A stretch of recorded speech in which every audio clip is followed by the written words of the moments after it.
हो गया डिसेबल? सबके पास पेजेस आ गए? पेजेस का सेट आ गया सबको? चलिए सर क्लास स्टार्ट कर लेते हैं। मेरी तरफ से सबसे पहले सबको अस्सलाम वालेकुम।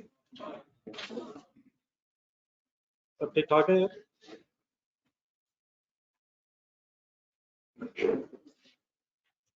चलिए सर, आज के डिस्कशन स्टार्ट करने से पहले तो थोड़ा सा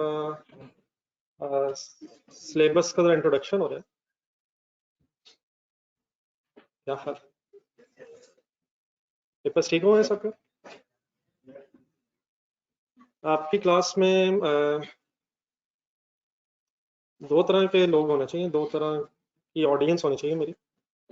एक तो जो FA1 के साथ कॉस्ट पढ़ रहे हैं, नहीं मतलब नहीं, FA1 भी पढ़ रहे हैं और कॉस्ट भी पढ़ रहे हैं, और सेकेंडली वो होंगे जिन्होंने FA1 पढ़ा हुआ है। ऐसे ही है ना? इसके अलावा तो नहीं कोई? नहीं, मैंने पढ़ा हुआ का है बस। आगे आ जाए सर जी, आगे आ जाए प्लीज यार। पहले दिन तो कम से कम टाइम पे होना चाहिए। मैंने आपका इतना इतना इंतजार किया, बच्चे भी देख रहे थे कि मैं क्लास शुरू क्यों नहीं कर रहा। चले सर जी, सबसे पहले जरा थोड़ा सा इंट्रोडक्शन हो जाए। तो ये फर्स्ट जो पेज आपके पास है, सिलेबस वाला पेज है, जरा सामने जरा सिलेबस का सब्जेक्ट का इंट्रोडक्शन हो जाए। क्या सब्जेक्ट का नाम है सर? ऑनलाइन स्टूडेंट्स को मेरी आवाज ठीक आ रही है? CMA किस चीज की एब्रिविएशन?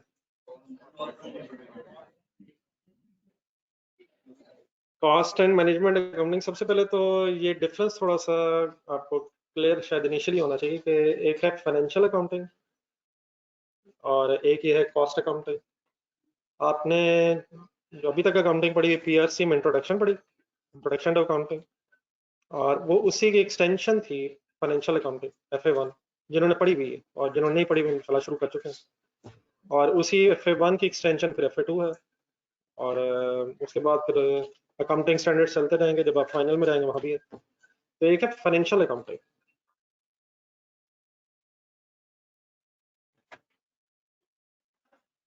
फाइनेंशियल अकाउंटिंग में हम अकाउंटेंट्स का स्कोप क्या होता है? फाइनेंशियल अकाउंटिंग में क्या करते हैं? फाइनेंशियल अकाउंटिंग या फाइनेंशियल अकाउंटेंट अगर आप हैं,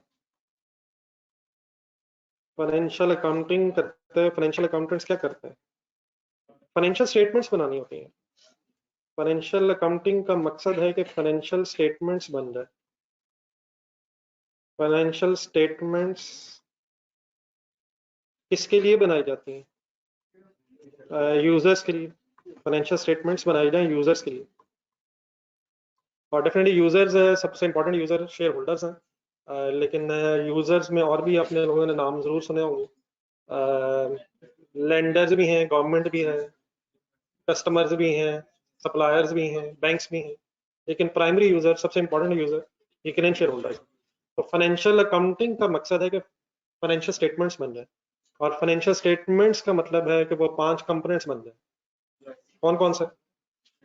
स्टेटमेंट ऑफ फाइनेंशियल पोजीशन है, स्टेटमेंट ऑफ कॉम्प्रिहेंसिव इनकम है, कैश फ्लो है, चेंजेस इन इक्विटी है, नोट्स है। तो यहाँ तक पहुंचने के लिए, फाइनेंशियल स्टेटमेंट्स तक पहुंचने के लिए, आप सबसे पहले अगर कोई ट्रांजैक्शन हो जाए एज एन अकाउंटेंट, उसे जर्नल में रिकॉर्ड करते हैं। उसके बाद फिर लेजर्स बनाते हैं, फिर क्या करते हैं, फिर ट्रायल बैलेंस बनाते हैं, फिर वहां से फाइनेंशियल स्टेटमेंट्स बन जाते हैं। तो जितनी भी आप अकाउंटिंग पढ़ेंगे फाइनेंशियल अकाउंटिंग, उसमें हमेशा journal, ledger, trial balance, financial statements, ये वर्ड यूज होंगे। लेकिन अभी जो कॉस्ट अकाउंटिंग है, ये जैसे मैंने CMA लिखा है, कॉस्ट एंड मैनेजमेंट अकाउंटिंग,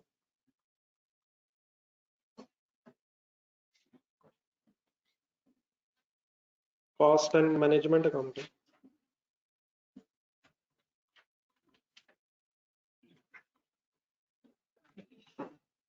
इसमें हमने क्या पढ़ना है? इन अदर वर्ड्स, अगर आप कॉस्ट अकाउंटेंट है, कॉस्ट मैनेजमेंट अकाउंटेंट है रादर देन फाइनेंशियल अकाउंटेंट, तो आपकी कोई रिस्पॉन्सिबिलिटीज में कोई डिफरेंस आएगा? सबसे पहले मतलब ये मैं क्लियर करने की कोशिश कर रहा हूँ।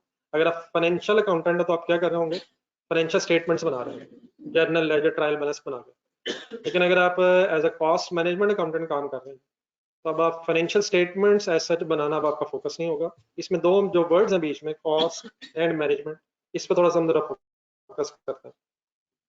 इसमें अगर आप कॉस्ट एंड मैनेजमेंट अकाउंटेंट के तौर पर अगर काम करें, तो आपका पहला काम ये होगा, सबसे इंपॉर्टेंट काम, कि आप आपका बिजनेस, आपके बिजनेस में जो चीजें बन रही हैं, आपके बिजनेस ने जो चीजें बेचनी हैं, बना के भी बेची जाती हैं अगर मैन्युफैक्चरिंग बिजनेस है, और खरीद के भी बेची जाती हैं अगर ट्रेडिंग बिजनेस है।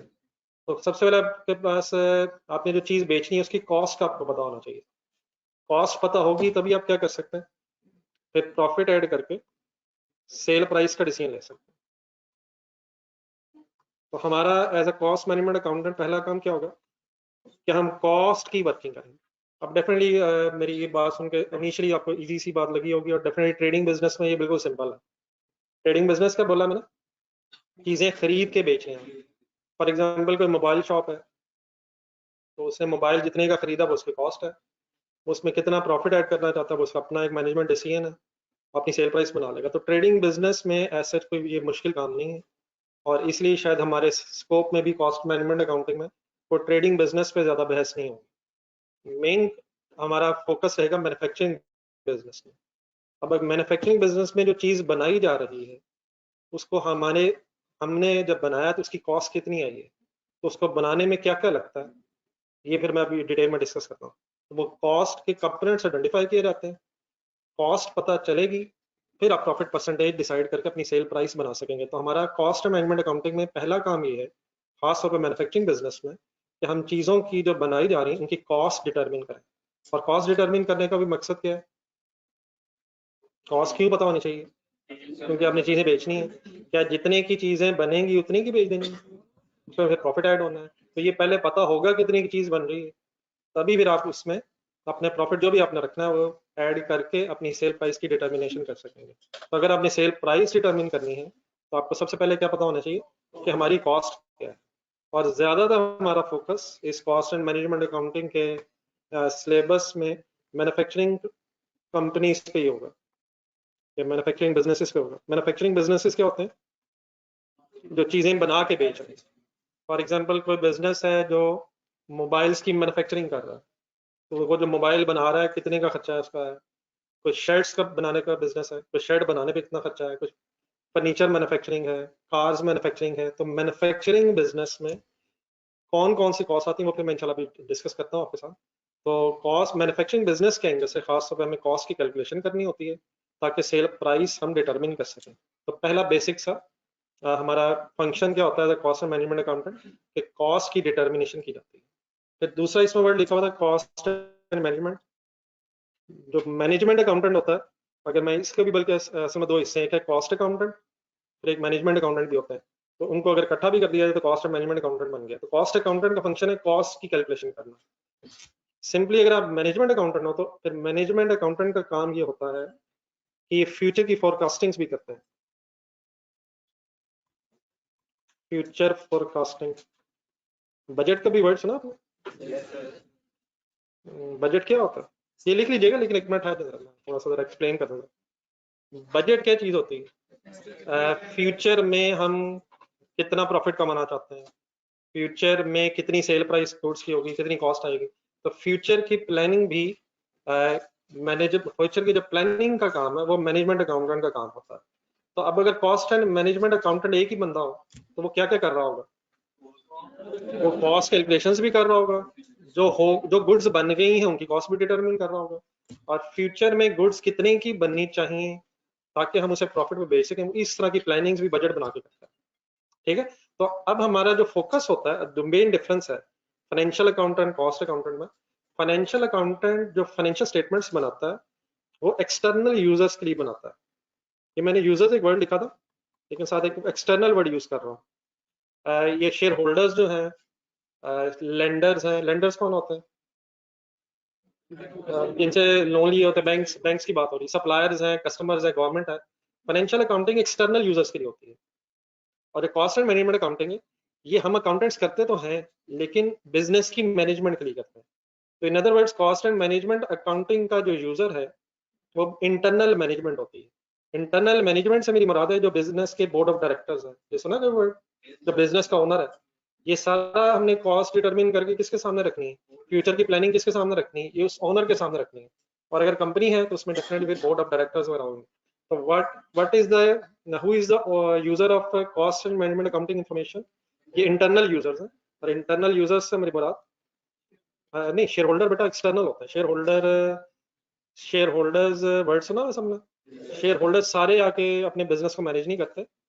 शेयर होल्डर्स में बस कुछ लोग जो होते हैं वो बिजनेस मैनेज करते हैं। तो जो बिजनेस को मैनेज करने वाले लोग हैं वो फिर इंटरनल मैनेजमेंट कहलाती है। तो कॉस्ट एंड मैनेजमेंट अकाउंटेंट के जो यूजर है वो इंटरनल यूजर्स हैं, और इंटरनल यूजर्स का मतलब है कि management of the business user है। और मैनेजमेंट ऑफ बिजनेस का मतलब कौन करता है बिजनेस को मैनेज? उसे बोर्ड ऑफ डायरेक्टर्स कह लें, डायरेक्टर्स कह लें, या ओनर्स कह लें।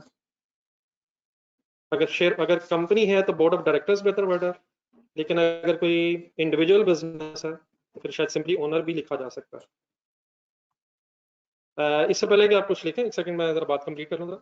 मैंने आपके सामने बात असल में अभी की क्या है, इन दो चीज़ों को मैं डिफ्रेंशिएट करने की कोशिश कर रहा हूँ।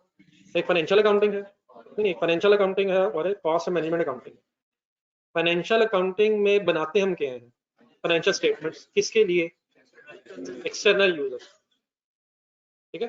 कॉस्ट एंड मैनेजमेंट अकाउंटिंग में हम कॉस्ट और प्रोडक्ट्स की वर्किंग करते हैं, और फिर फ्यूचर की फोरकास्टिंग वगैरह बजट्स बना के करते हैं। ये मेन मतलब आपके सामने समराइज फॉर्म में बोल रहा हूँ। और ये किसके लिए कर रहे होते हैं?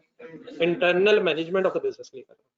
ठीक है। तो ये जरा थोड़ा सा डिफरेंस आपने जरा मेरा ख्याल इनिशियली ये नोट कर लेना। रजिस्टर ले लिया हुआ?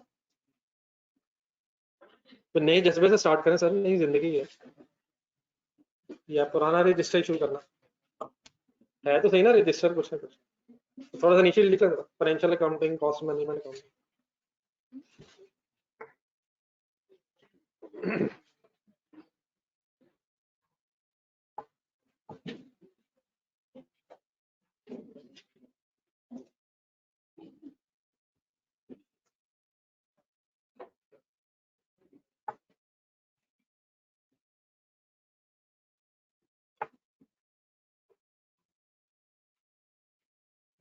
जी ऑनलाइन स्टूडेंट्स थोड़ा आप लोग सही मेरी आवाज आ रही है आप लोग? समझ आ गई क्या मैंने कहा?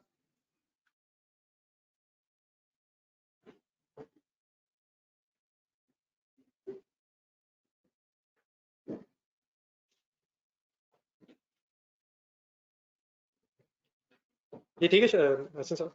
ठीक। अच्छा, अगर आपने जो सब्जेक्ट्स का जो डिसीजन लेना ना, दो तीन जितने भी अपने सब्जेक्ट चूज करने हैं, इसका भी decision as early as possible finally हो जाना चाहिए।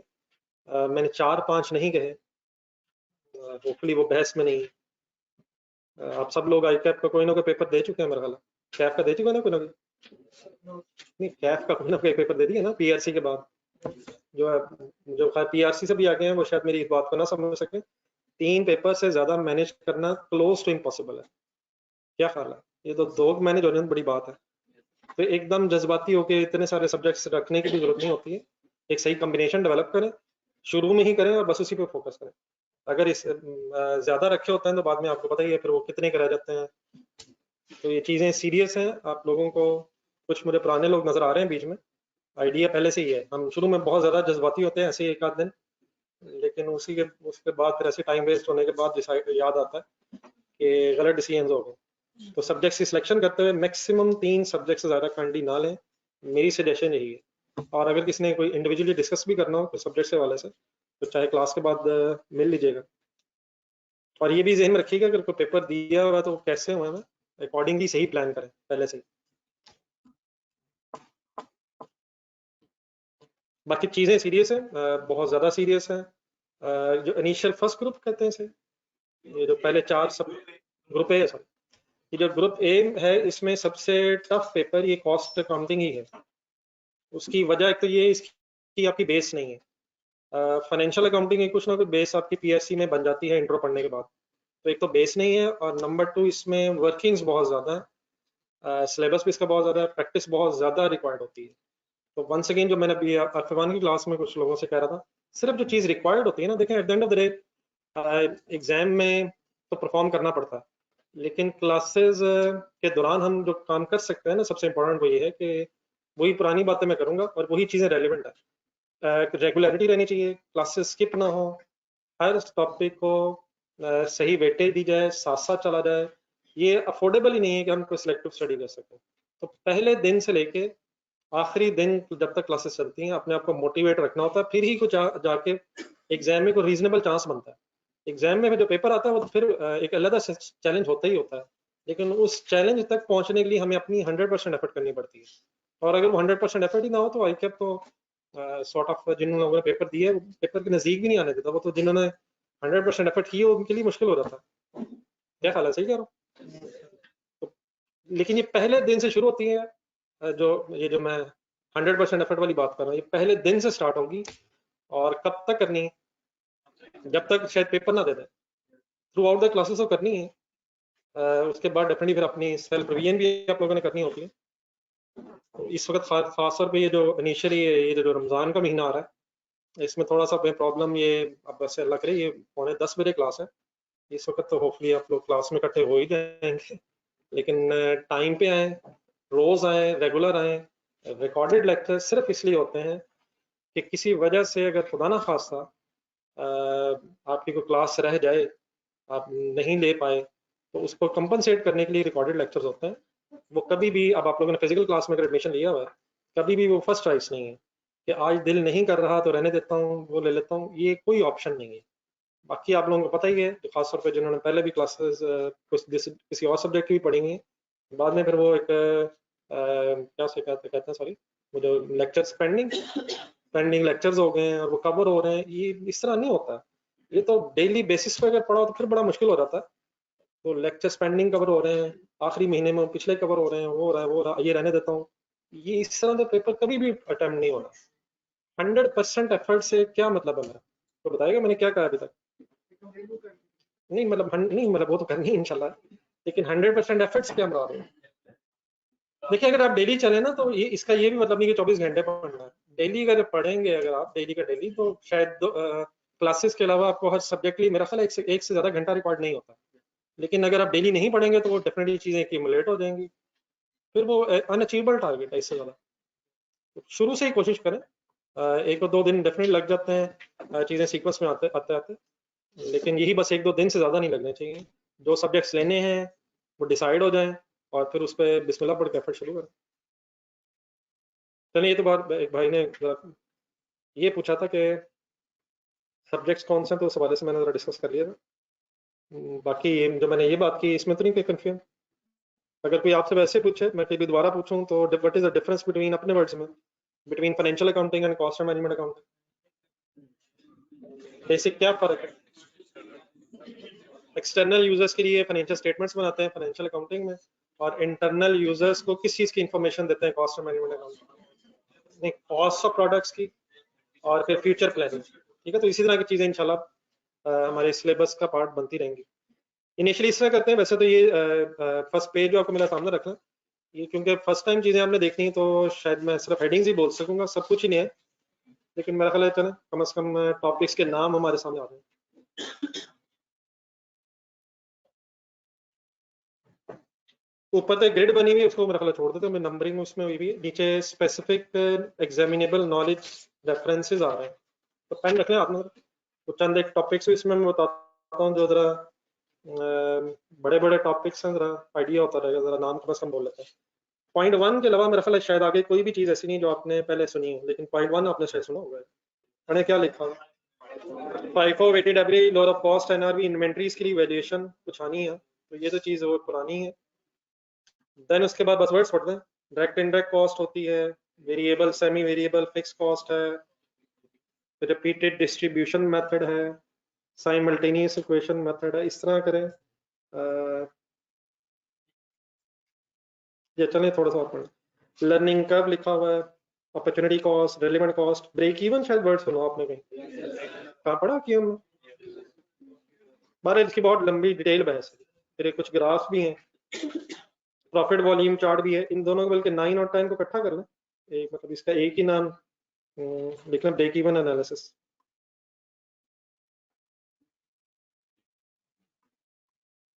मतलब इन वर्ड्स को सिर्फ पढ़ने का मकसद है कि कम से कम टॉपिक्स के नाम ही हमारे सामने आ जाए। फिर ई इकोनॉमिक ऑर्डर क्वांटिटी लिखा हुआ है, ईओक्यूज की एब्रिविएशन लिखना है। Direct material total cost, price, usages, इसमें 12 से लेके 16 तक, बल्कि 17 तक। ये one of the main topics है 12 से लेके 17 तक। इसको इकट्ठा करके एक वर्ड लिख लें, वेरिएंस एनालिसिस।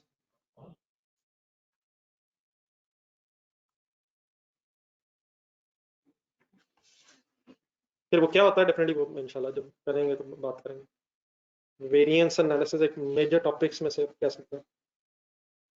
देन इसके बाद फिर joint by product, process costing, target costing, सब अगर आप गौर से दोबारा देखेंगे तो costing costing costing costing word आपको बड़े नजर आएंगे हर जगह।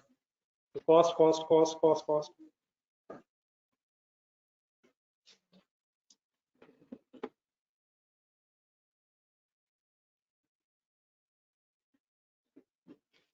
चलिए इधर आज की डिस्कशन स्टार्ट करते हैं। दूसरा सेट जरा सामने रखें। आज फर्स्ट इनिशियल डिस्कशन जरा करते हैं।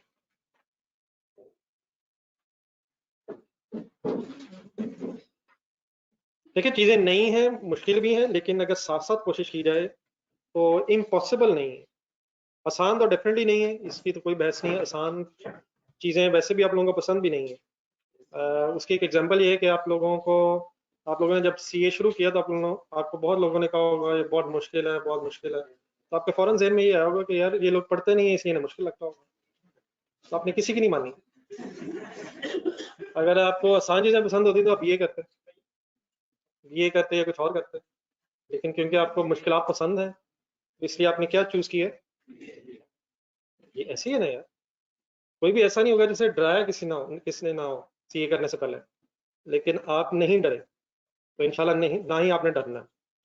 तो चीजें मुश्किल हैं लेकिन what is the solution, what is the solution, what is the solution. मेरे नजदीक what is the solution, consistency हो और डेली का काम डेली। तो इस तरह करते हैं, चंद दिन करके देखते हैं। अगर ये बात ना बन सकी तो फिर कुछ और डिसाइड करें, लेकिन अप्लाई करके तो देखें। नहीं बेटा ये प्लीज इंपॉर्टेंट चीजें हैं असल में। हिस्टोरिकली मैं जब चीजें जहन में लाता हूँ फिर ये बात करता हूँ। बच्चे इनिशियली चंद दिन मोटिवेट रहते हैं, उसके बाद फिर एकदम छुट्टियां भी कर लेते हैं और फिर अपनी मर्जी से भी कर लेते हैं। बल्कि अपनी मर्जी से मुझे याद है ये रमजान के एंड पे डेफिनेटली ईद की छुट्टियां आनी है। तो ईद की छुट्टियां एक तो कॉलेज वालों ने देनी है और एक आपने अपनी मर्जी से भी सोचनी है कि अब छुट्टियां शुरू हो चुकी हैं और फिर वापस आने का टाइम भी आपका अपना होना। तो ये इस तरह का मतलब ये इस तरह का जो एटीट्यूड है ये बिल्कुल नहीं चल सकता। ये तो मजबूरी है कि हम बस मेरा ख्याल है कितने आवर की क्लास होगी, 1 1 आवर 45 मिनट्स की है ना। अगर मेरा बस चलता तो शायद ये 2.5 घंटे की क्लास होनी चाहिए, क्योंकि जितना सिलेबस है जितनी चीजें कवर करनी पड़ती हैं शायद इससे भी ज्यादा हमें टाइम रिक्वायर्ड है। तो जो मिनिमम हम टाइम दे पा रहे हैं वो हम देंगे। ठीक है, ये कोई बहुत ज्यादा टाइम नहीं है, ये वो कम से कम टाइम है जो हमें मजबूरन दे। सम टाइम महसूस ऐसे होता है बच्चों को कि मुझे महसूस होता है बच्चे देख के कि बहुत ज्यादा पढ़ाया जा रहा है या हमारे से जुल्म हो रहा है। सैटरडे को भी क्लास है, कभी एक्स्ट्रा क्लास हो, ये क्यों हो रहा है। ये सब मजबूरी है। तो जो आई ने सिलेबस बना लिया उससे हमें बहुत ज्यादा थॉरोली कवर करना पड़ता है, फिर जाकर पासिंग मार्क्स के हम नजदीक आ पाएंगे। ठीक है, तो इसे थ्रू आउट द सेशन हमें जहन में रखना पड़ता है, याद रखना चाहिए। यकीनन ईद की हॉलीडेज होनी चाहिए, लेकिन मेरा ख्याल है जितनी कॉलेज की तरफ से होंगी उतनी काफी है। तो कितनी काफी है नहीं, वो जितनी आप कहेंगे इंशाल्लाह उतनी काफी हो जाएंगी। लेकिन अभी तो खैर रमजान शुरू हुआ है मेरा ख्याल है, लेकिन वैसे ही मैं अचानक मेरे जहन में आ गया। और सब कुछ होना चाहिए, लेकिन इम्पोर्टेंट है कि आपने जो क्लासेस ज्वाइन की हैं, हमारा मकसद ये है कि इसमें एक अच्छी प्रिपरेशन हो जाए ताकि हम एग्जाम में अच्छा परफॉर्म कर सकें। ठीक है, ये चीज़ सिर्फ आज के लिए नहीं है, ये थ्रू आउट द सेशन याद रखनी पड़ती है। अब देखिए ये पॉसिबल नहीं है कि मैं रोज ये याद दहानी कराऊं, ये खुद ही जहन में रखना पड़ता है। बाकी इंशाल्लाह जो जो मेरे बस में होगा वो मैं जरूर कोशिश करता रहूंगा। लेकिन सेल्फ मोटिवेशन जो है ना ये सबसे इम्पोर्टेंट चीज़ है। सीए में रोज अपने आप को मोटिवेट रखना कि मैं सीरियस हूँ पढ़ाई पढ़ाई में, ये चैलेंज बन जाता है। ठीक है, आई होप के आप लोगों को मेरी बातें कुछ याद रहेंगी। चलें सर आज की डिस्कशन जरा स्टार्ट करते हैं। एक सेट आपने सामने रखा है, लेकिन मेरा ख्याल है इनिशियली पहले रजिस्टर भी साथ रखना है, कुछ चीजें जरा लिख के भी कर लेंगे। मैंने अभी बातें करते करते आपके सामने दो तरह के बिजनेसेस की बात की थी। तो सबसे पहले हेडिंग लिखें, रजिस्टर पे लिखना, साथ नोट्स रखना, जहां जरूरत पड़ेगी साथ साथ कंपेयर कर सकते हैं। जी रेडी है जी ऑनलाइन सोर्स। हेडिंग लिखेंगे टाइप्स ऑफ बिजनेसेस। आपके लेवल पे, आपके इस इनिशियल लेवल पे अकाउंटिंग के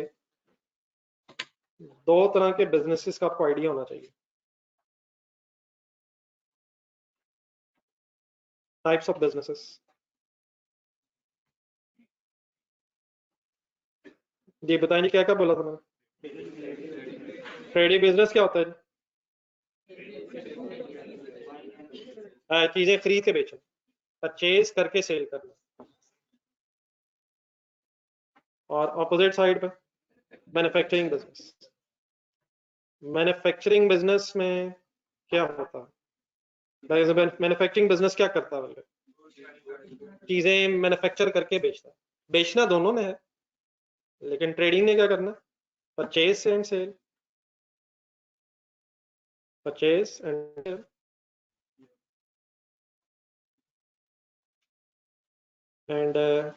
मैन्युफैक्चर एंड देन सेल।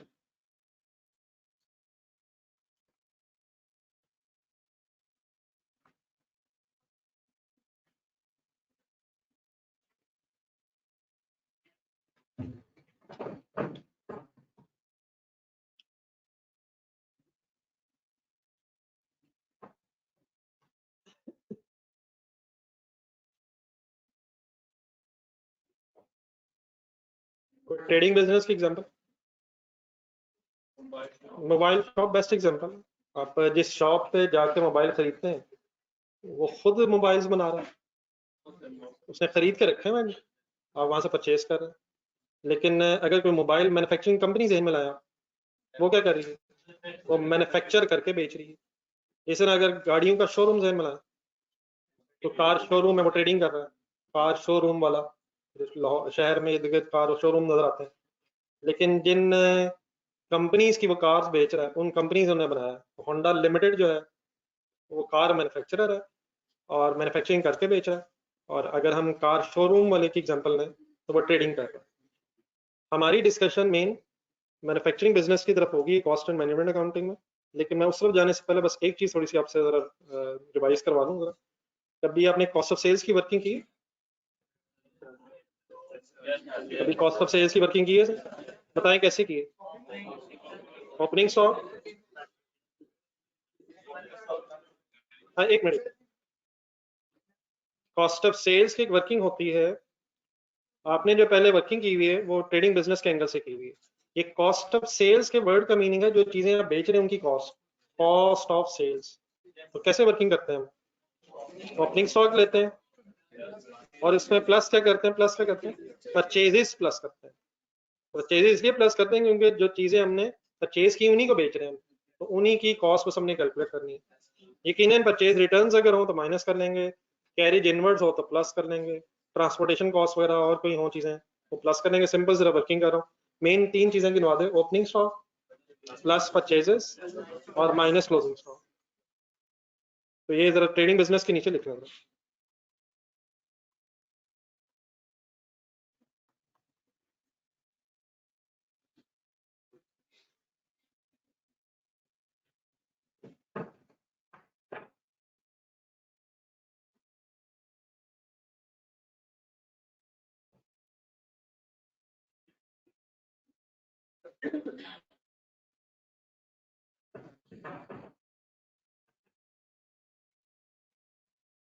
अगर statement of profit and loss या स्टेटमेंट ऑफ कॉम्प्रिहेंसिव इनकम जहन में लाएं, स्टार्ट में क्या आता है? सबसे ऊपर सेल आती है, फिर सेल में से कॉस्ट ऑफ सेल लेस करके ग्रॉस प्रॉफिट आ जाता है, ऐसे ही। एंड देन फिर अदर इनकम वगैरह, उसकी मैं बाद में करता हूँ।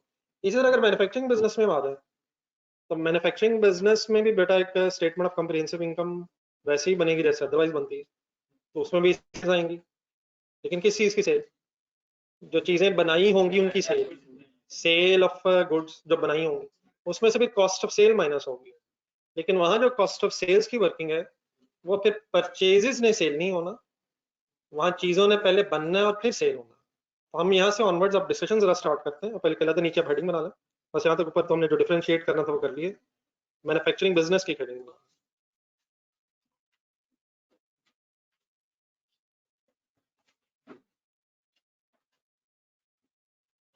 बुक्स की अपने काइंडली कोई टेंशन नहीं लेनी है। बुक्स इंशाल्लाह इस वीक में कोशिश करते हैं कि इस वीकेंड तक मैक्सिमम आपके पास अवेलेबल हो जाए। फिलहाल चंद दिनों के लिए आपके पास नोट्स हैं, इंशाल्लाह वहीं से हम अपना काम कर लेंगे। ठीक है, तो बुक्स की कोई टेंशन नहीं लीजिएगा, जब अवेलेबल होंगे तो मैं खुद आपको बताऊंगा।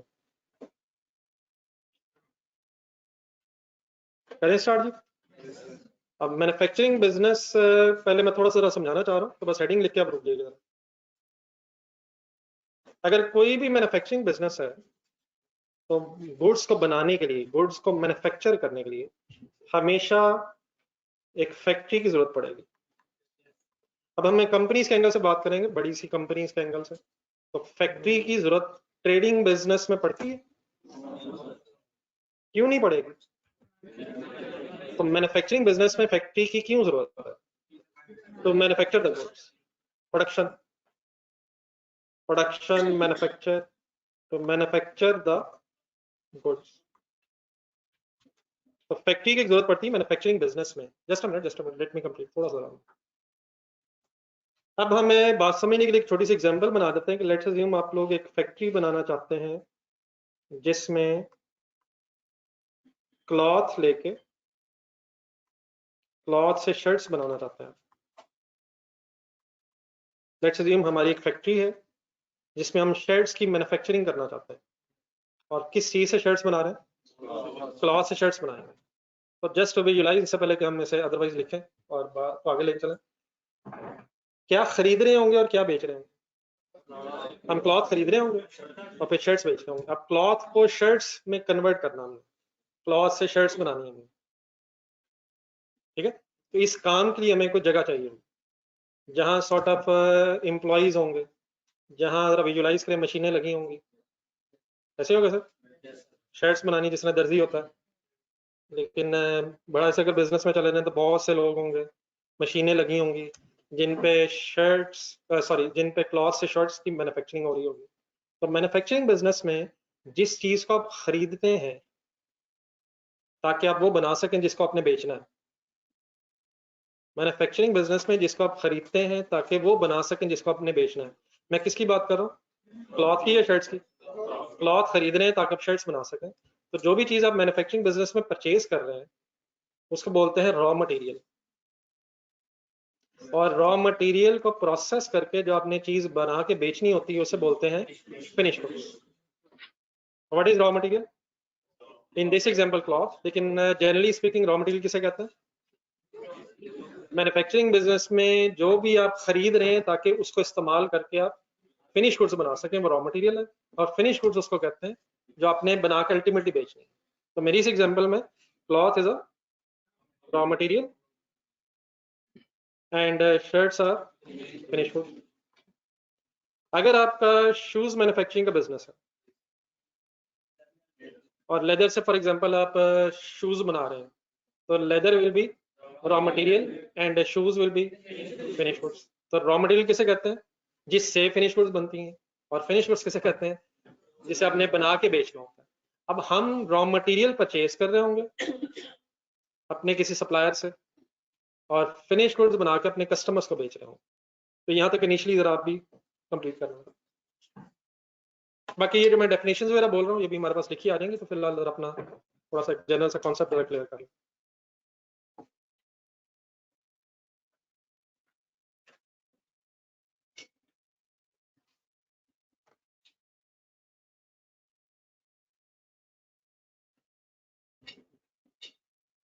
Any confusion in my words?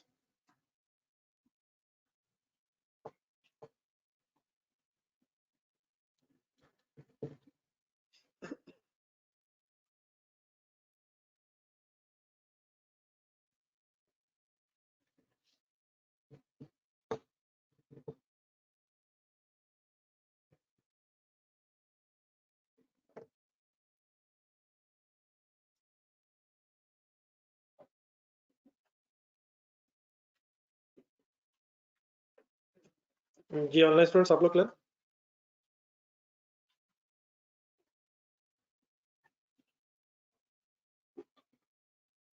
Note कर लिए?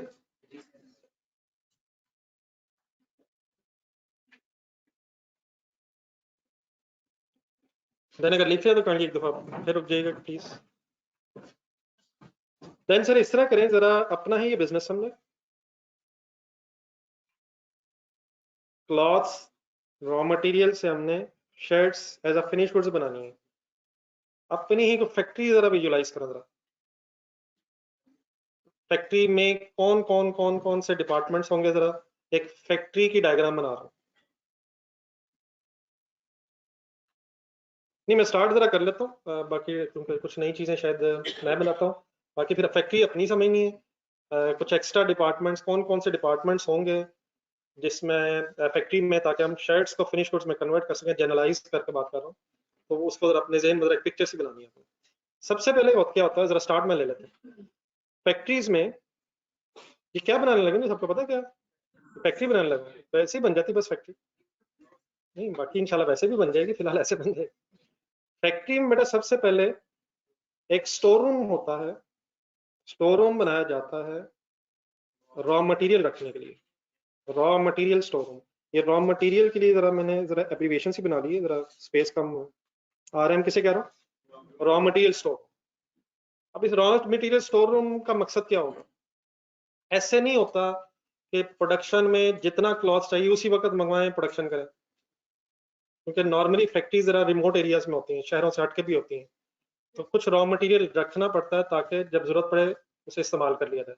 तो रॉ मटेरियल स्टोर रूम का मकसद ये है कि रॉ मटेरियल खरीद के स्टोर रूम में रख लेंगे। कहाँ से आएगा रॉ मटेरियल, सप्लायर से खरीदेंगे, रॉ मटेरियल स्टोर रूम में रखेंगे, फिर जैसे जैसे जैसे रॉ मटेरियल की जरूरत पड़ती रहेगी रॉ मटेरियल स्टोर रूम से निकाल के प्रोडक्शन डिपार्टमेंट में ट्रांसफर कर देंगे। अगर क्लॉथ से शर्ट्स बन रही हैं, क्लॉथ से शर्ट्स बन रही हैं, तो प्रोडक्शन डिपार्टमेंट जरा विजुलाइज करें, इसमें मशीनें लगी होंगी, एम्प्लॉयज मशीनों पे काम कर रहे होंगे, जैसे जैसे जैसे इन्हें क्लॉथ की जरूरत पड़ती होगी ये कहाँ से मंगवाते होंगे, ये स्टोर रूम से।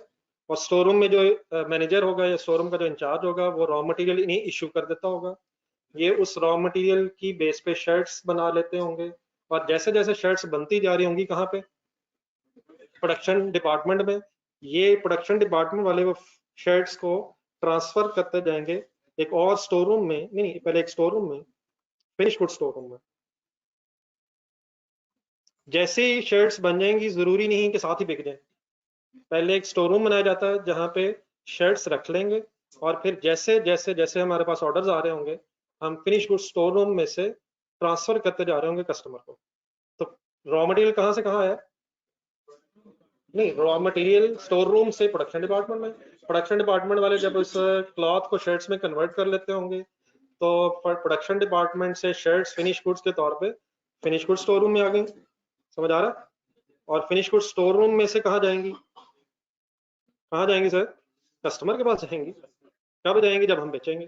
तो स्टोर रूम में, रॉ मटेरियल स्टोर रूम में सप्लायर से रॉ मटेरियल लेंगे तो अपने पास रख लेंगे, जैसे जैसे जरूरत पड़ती होगी प्रोडक्शन डिपार्टमेंट में ट्रांसफर करते जा रहे होंगे, फिर प्रोडक्शन डिपार्टमेंट वाले जब शेड्स बना लेंगे तो वक्ती तौर पे, टेम्परेरी तौर पे हम उसे फिनिश गुड स्टोर रूम में रख लेंगे, किस डेट तक, जिस डेट तक कस्टमर्स को अल्टीमेटली सेल ना हो जाए। तो हमने रॉ मटेरियल किससे खरीदना, परचेज करेंगे हम सप्लायर से, रॉ मटेरियल बेचना है, रॉ मटेरियल खरीद लेना है, अल्टीमेटली क्या बेचना है, फिनिश गुड्स किसको बेचनी है, फिनिश गुड्स कस्टमर को बेचनी है। ठीक है, एक मिनट मुझे बात पूरी कर लेनी चाहिए, जरा मैं बहुत से डिपार्टमेंट बनाने, जरा फिर शायद जगह बाद में ना रहे, तो मैं लेट मी फिनिश, यहाँ तक मेरी बात समझ आई कुछ।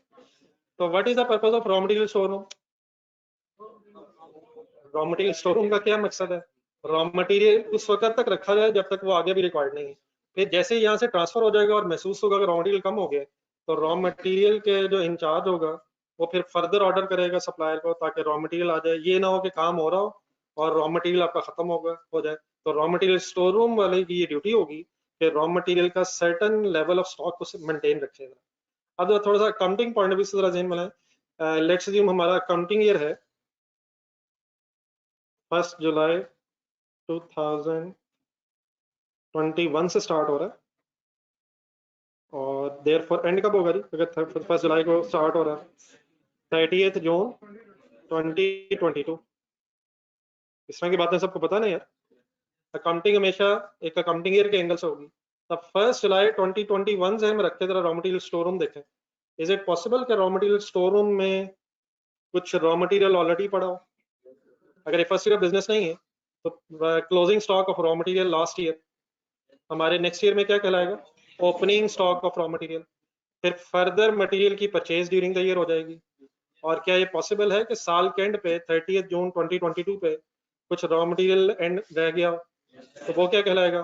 Closing stock of raw material. वो फिर अगले साल ओपनिंग बन जाएगा। और ड्यूरिंग द पीरियड फिर कुछ रॉ मटेरियल स्टोर रूम से प्रोडक्शन डिपार्टमेंट में भी इशू हुआ होगा, तो उसकी भी मैं वर्किंग अभी करवाता हूँ। इसी तरह जरा फिनिश गुड स्टोर रूम में आए, जरा फिनिश गुड स्टोर रूम में पहले है प्रोडक्शन डिपार्टमेंट से। क्या ये हो सकता है कुछ गुड्स लास्ट ईयर बन गई हो, कुछ शर्ट्स लास्ट ईयर बन गई हो लेकिन सेल ना हुई हो? वो क्या लास्ट ईयर में इन्हें क्या कहेंगे? Closing finish goods. अगले साल के स्टार्ट पे ओपनिंग फिनिश गुड्स। फिर फर्दर कोई गुड्स मैन्युफैक्चर होंगी, परचेज ही होंगी, फिनिश गुड्स और मैन्युफैक्चर होंगी। फिर पीरियड एंड पे हो सकता है कि गुड्स जो है अनसोल्ड हमारे पास रह गई हो, तो वो closing stock of finish goods बन जाएगा। Closing stock of finish goods it means raw material के स्टॉक्स भी हो सकते हैं और फिनिश गुड्स के स्टॉक भी हो सकते हैं। लेकिन एक थर्ड कैटेगरी ऑफ स्टॉक भी होती है, जरा प्रोडक्शन डिपार्टमेंट में आ जाएगा। प्रोडक्शन डिपार्टमेंट में क्या होना है? नहीं होना क्या है, गुड्स ने रॉ मटेरियल ने फिनिश गुड्स में कन्वर्ट होना। लेकिन लेट्स अज्यूम पीरियड के स्टार्ट पे, बिल्कुल पीरियड के स्टार्ट पे कुछ शर्ट्स पे काम हो रहा था लेकिन उनकी मैन्युफैक्चरिंग कंप्लीट नहीं थी। मसलन फॉर एग्जांपल शर्ट्स पे अगर बटन लगने रह जाए या उसकी कुछ स्टिचिंग रह जाए तो उस शर्ट को रॉ मटेरियल कहेंगे या फिनिश गुड्स कहेंगे? रॉ मटेरियल किसे कहेंगे? क्लॉथ को। फिनिश गुड्स किसे कहेंगे? जिस पे 100% काम हो गया। लेकिन अगर कोई लेस देन 100% कंप्लीटेड शर्ट्स हैं, क्या बोला मैंने? लेस देन 100%, तो इवन 99% भी है। अगर 1% काम भी रह गया तो इवन देन वो गुड्स फिनिश गुड्स नहीं कहलाएंगी। तो ऐसी शर्ट्स या ऐसी गुड्स जो अभी इन प्रोसेस हैं, कंप्लीट नहीं हुई, ऐसी फिनिश गुड्स जो अभी सेमी फिनिश फॉर्म में है। वर्ड समझ आ रहा है? 100% कंप्लीट नहीं है तो सेमी फिनिश गुड्स को जो 100% कंप्लीट होने के बजाय लेस देन 100% कंप्लीट है, उनके लिए वर्ड यूज होता है वर्क इन प्रोसेस। जिन लोगों ने FA1 पढ़ा, कैपिटल वर्क इन प्रोग्रेस नहीं है, वो और चीज है, वो कोई नॉन करंट एसेट है। सिंपली क्या वर्ड बोल रहा हूँ? Work in process. तो वर्क इन प्रोसेस किसे कहते हैं? Semi finish goods. Less than 100% completed finish goods को वर्क इन प्रोसेस बोलते हैं। तो वर्क इन प्रोसेस दोबारा ज़हन में रखें, जरा प्रोडक्शन डिपार्टमेंट देखें जरा। पीरियड के स्टार्ट पे मशीनों पे इलेक्ट्रिक मशीनें अगर लगी हुई हैं, उन पे कुछ शर्ट्स बन रही हैं, कंप्लीट नहीं हुई, तो वर्क इन प्रोसेस का स्टॉक प्रोडक्शन डिपार्टमेंट में हो सकता है। तो अगर पीरियड के स्टार्ट पे है तो वो क्या कहलाएगा? Opening work in process. और अगर पीरियड के एंड पे है तो क्लोजिंग वर्क इन प्रोसेस। तो there are 3 types of stocks in a manufacturing business. कौन कौन से? रॉ मटेरियल भी हो सकता है, वर्क इन प्रोसेस भी हो सकता है और फिनिश गुड्स भी हो सकते हैं। ठीक है, आपने अगर ये भी डायग्राम नहीं बनाई तो कोई मसला नहीं है, इसके लिए जरा स्पेस रखना है, कोई आधा पेज आप बाद में बनाइएगा ये। लेकिन जरा टाइप्स ऑफ स्टॉक्स लिखना जरा, ये मैं जरा डायग्राम कंप्लीट कर लूँ, फिर इस अकॉर्डिंगली आप डिपार्टमेंट्स बना लीजिएगा। इसके लिए हाफ पेज रखना, जरा बड़ी सी डायग्राम बनाइएगा, ये मैंने काफी दफा आपको बाद में भी दिखानी है।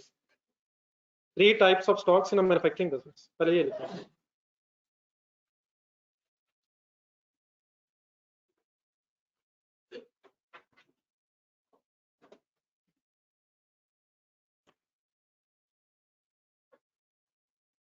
Three types of stocks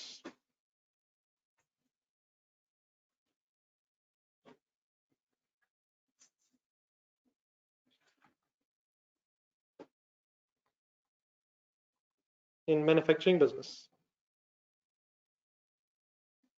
बोलेंगे बट्स?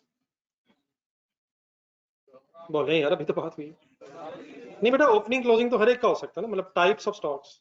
रॉ मटेरियल का भी ओपनिंग क्लोजिंग हो सकता है, फिनिश गुड्स का भी हो सकता है, वर्क इन प्रोसेस का भी। लेकिन what are the 3 main types of stocks? Number 1 raw material.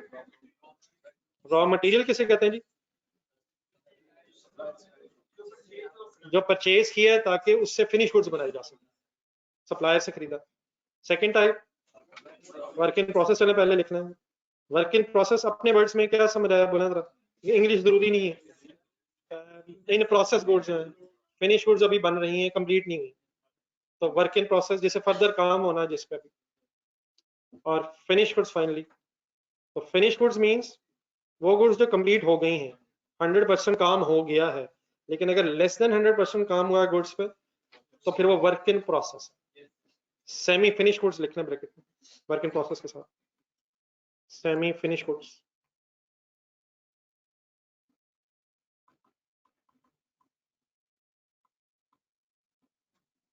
अगर 5% काम हो गया गुड्स पे तो वर्क इन प्रोसेस है, 1% हो गया, 99% हो गया। अगर कोई काम नहीं हुआ तो रॉ मटेरियल है, कोई फर्दर काम नहीं हुआ तो रॉ मटेरियल है। 100% काम हो गया तो फिनिश गुड्स है, लेस देन 100 है तो वो कुछ भी हो सकता है, इवन 1% भी वर्क इन प्रोसेस है, 10%, 20%, मे बी 90%, लेकिन less than 100% completed goods are called as work in process. Any confusion? Note करके जरा बताइएगा अगर लिखिए। ये लास्ट टाइम में हजरात नोट कर चुके हैं तो बता दीजिएगा। और अब इन तीनों चीजों के ओपनिंग स्टॉक्स भी हो सकते हैं। कोई भी अकाउंटिंग पीरियड अगर आपका है तो उस अकाउंटिंग पीरियड के स्टार्ट पे ओपनिंग वर्क इन प्रोसेस भी पॉसिबल है, ओपनिंग रॉ मटेरियल भी हो सकता है स्टॉक का, और ओपनिंग फिनिश गुड्स का भी हो सकता है। और ईयर एंड पे आके closing stock of finish goods भी, रॉ मटेरियल भी एंड वर्क इन प्रोसेस। तो 3 टाइप्स हैं। बाकी फिर अगर हम अकाउंटिंग ईयर के एंगल से देखेंगे तो पीरियड के स्टार्ट पे जो स्टॉक्स हैं ओपनिंग है, और पीरियड के जो एंड पे स्टॉक्स हैं वो क्लोजिंग। ठीक है, देन में जरा वापस आ जाए जो हम जरा एक डायग्राम बना रहे थे। तो ये तो बड़ा वो 3 एरियाज ऐसे हैं या 3 डिपार्टमेंट्स ऐसे हैं जहाँ पे मेन काम शायद होना है। रॉ मटेरियल रखना है, प्रोडक्शन होनी है, फिर फिनिश गुड्स रखनी है जब तक वो सेल ना हो जाए। लेकिन देन फिर प्रोडक्शन प्रोसेस को सपोर्ट करने के लिए कुछ एक्स्ट्रा डिपार्टमेंट्स की भी जरूरत पड़ती है। तो वो जरा मैं 1-2 जरा पहले आपको बता दूं, फिर आप मैं चाहूंगा जरा आप खुद भी जरा सोचें। सबसे पहले इसमें एक डिपार्टमेंट बनाना पड़ता है, क्वालिटी कंट्रोल डिपार्टमेंट। बड़ी फैक्ट्रीज में अच्छी जहां मैन्युफैक्चरिंग हो रही है, अच्छी क्वालिटी के गुड्स बनानी है, तो एक क्वालिटी कंट्रोल डिपार्टमेंट बनाया जाता है। क्या फंक्शन होगा इस डिपार्टमेंट का? एक ये है गुड्स बन गई हैं और उसके बाद आप देख रहे हैं सही नहीं बनी। एक है कि डिपार्टमेंट बना हुआ है और वो डिपार्टमेंट के लोग प्रोडक्शन डिपार्टमेंट में बार बार जा रहे हैं और चीजें, एक तो ये कि बन गई हैं पता चला खराब हो गई हैं, और दूसरा तरीका ये ज्यादा बेहतर होगा कि चीजें बनती जा रही हैं और उसी वक्त देखा जा रहा हो, और अगर उसमें कोई प्रॉब्लम आ रही है तो साथ ही आइडेंटिफाई करके उन्हें ठीक कर लिया जाए। तो क्वालिटी कंट्रोल डिपार्टमेंट वालों ने खुद से शायद चीजें बनानी नहीं है, लेकिन इनका काम क्या होगा कि ये प्रोडक्शन प्रोसेस को देखते रहें, जहां कोई प्रॉब्लम आ रही है वहीं पर टाइमली बेसिस पे उस प्रॉब्लम को रिजॉल्व कर रहे हैं। क्या यहाँ भी इंप्लॉइज होंगे? इनकी भी सैलरीज होंगी। अब ये डायरेक्टली प्रोडक्शन में इन्वॉल्व नहीं है ये, लेकिन इनडायरेक्टली प्रोडक्शन प्रोसेस को सपोर्ट कर रहे हैं।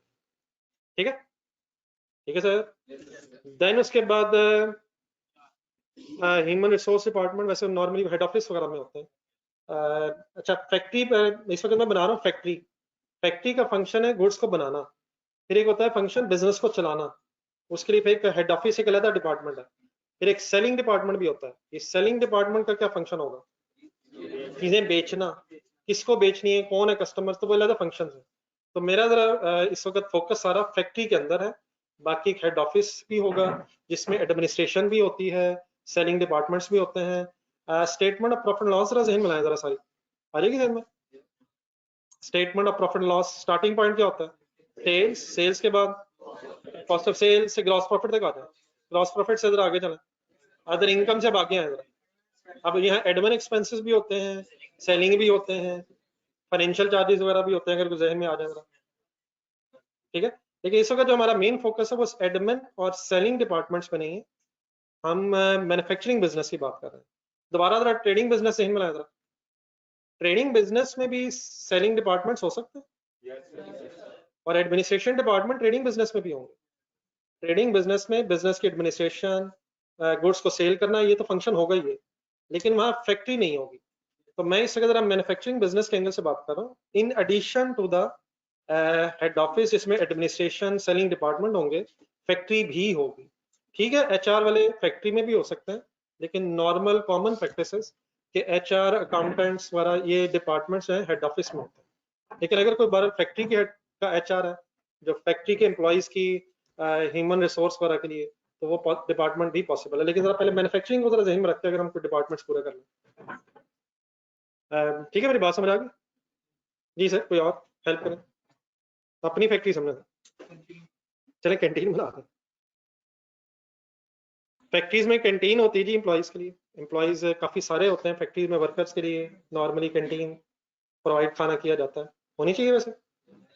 नहीं, अब अगर इस वक्त आप अपनी फैक्ट्री समझ के कहेंगे तो फिर तो आपको दिल नहीं मानेगा, लेकिन एक एम्प्लॉय बन के जरा देखें तो शायद होनी चाहिए, बीच बीच में रखना, खुद भी खाना खा लूंगा जी। कोई और इसको जोड़े जी, चलिए वो बाद में बना लेते हैं। और सिक्योरिटी डिपार्टमेंट देखते हैं।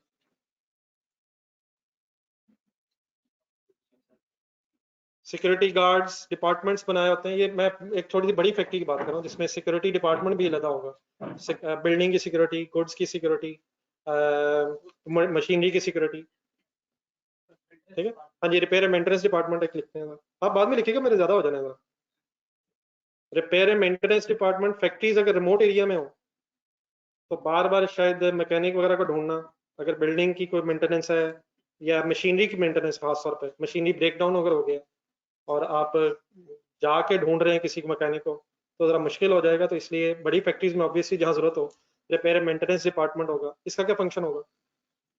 इससे अच्छा ये भी क्लियर रखें, इसे प्रोडक्शन नहीं करनी है, लेकिन क्या इसका ने भी सपोर्ट करना, इनडायरेक्टली प्रोडक्शन में इसने पार्ट प्ले करना, रिपेयर मेंटेनेंस। और इसके अलावा अभी आवाज कहीं से आ रही थी, हाँ जी, पावर हाउस होते हैं। अगर फॉर एग्जांपल वापडा की इलेक्ट्रिसिटी पे कोई रिलाई नहीं करना चाहता तो अपने भी पावर हाउसेस बनाए जाते हैं, कोई जनरेटर नहीं, बड़ा सा जनरेटर समझ लें जिससे फैक्ट्री पूरी चल सकती है।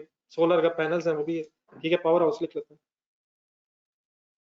अच्छा, इसमें एक कॉमन चीज सब में ये है कि यहाँ इंप्लॉइज जहाँ भी होंगे, रॉ मटेरियल स्टोर रूम में होंगे, प्रोडक्शन डिपार्टमेंट में भी होंगे, फिनिश गुड स्टोर रूम में भी कोई ना कोई इंचार्ज होगा, लेकिन उनके अलावा इन डिपार्टमेंट्स में भी आपके इंप्लॉइज अवेलेबल होंगे, ठीक है। Canteen, security department, repair maintenance, एक और आवाज एक आई थी मेरे, हाँ, डिस्पेंसरी, हॉस्पिटल या छोटा सा कोई डिस्पेंसरी टाइप भी बनाई होती है इंप्लॉइज को, अगर ड्यूरिंग प्रोडक्शन इंजरी का खदशा हो, तो रादर देन कि आप इंजरी हुई है और उसे हॉस्पिटल तक ढूंढने के लिए लेके जा रहे हैं, इमीडिएटली फर्स्ट एड वगैरह के लिए डिस्पेंसरी बनाई जाती है। देन एक भाई ये कह रहे थे मस्जिद होनी चाहिए,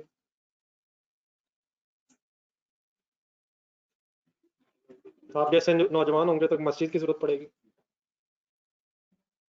बहरहाल एक जनरल से मैं आइडिया देना चाह रहा हूँ, समझ आ रही बात। मेन कौन से 3 एरियाज है? Raw material store room, finish good store room, production department. लेकिन ये बाकी मैंने बताए हैं ये सॉर्ट ऑफ सपोर्ट डिपार्टमेंट्स हैं, ताकि मेन प्रोडक्शन प्रोसेस को सपोर्ट किया जा सके। तो बात समझ आ गई? प्लीज कोई कंफ्यूजन अगर है तो पहले वो रिजॉल्व कर लेते हैं, उसके बाद फिर आप बनाइएगा। कोई डिपार्टमेंट में कंफ्यूजन? यकीनन और भी बनाए जा सकते हैं, लेकिन एक इनिशियली मैं जरा थोड़ा सा आपको एक आइडिया देना चाह रहा था। नहीं बेटा, लाइब्रेरी रहने दें यार, लाइब्रेरी आप जैसे नौजवान हो तो जरूरत पड़ेगी, लेकिन तो कहीं और बना लेंगे फैक्ट्री में लाइब्रेरी। हाँ जी, क्लीनिंग डिपार्टमेंट वगैरह, चलें ये बना लें, क्लीनिंग एरिया सर, ठीक है। लिख ये लीजिएगा, बाकी डेफिनेटली हो सकते हैं, वो फैक्ट्री की तरह छत पे बना लेते हैं। नहीं, परचेजेस में तो वर्क इन प्रोसेस नहीं है, परचेज तो रॉ मटेरियल का जाएगा। वर्क इन प्रोसेस का मतलब काम जारी है, फिनिश प्रोसेस का काम जारी है, तो रॉ मटेरियल पर तो अभी कोई काम नहीं हो।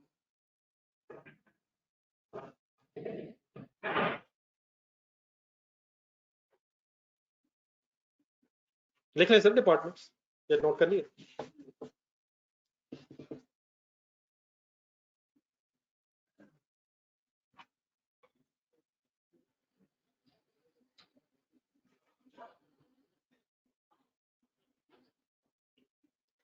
आप इस एंगल से देखें, जो बना रहे हैं बनाते हुए ओरिजिनल बना लिए, इन सब एरियाज का मकसद क्या है? ये सारा जो फैक्ट्री का, सारे जो फैक्ट्री के प्रेमिसेस हैं, इसका मकसद क्या है? अगर प्रोडक्शन ना हो तो फैक्ट्री भी ना हो। तो फैक्ट्री में जो भी है, जो भी डिपार्टमेंट्स हैं, जो भी इंप्लॉइज हैं, जो भी काम होना है, उसका मकसद ये है कि हम गुड्स को बना सकें या बेच सकें। डेफिनेटली बेचनी भी है, लेकिन फैक्ट्री का मकसद गुड्स को इनिशियली बनाना है, ताकि उन गुड्स को बनाने के बाद फिर अल्टीमेटली बेचा जा सके। लेकिन the only objective of factory is to manufacture the goods.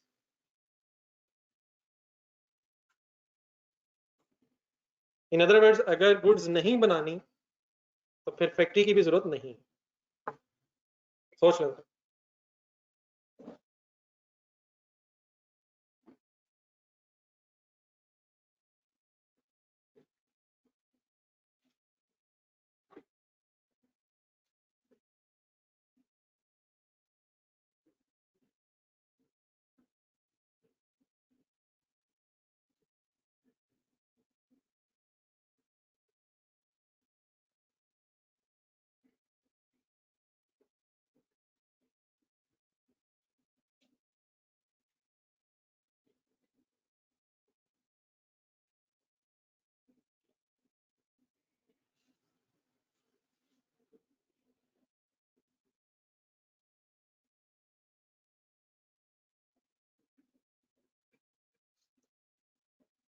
ये आपका वेट कर रहा हूँ, जब आप बना लेंगे तो बता दीजिएगा।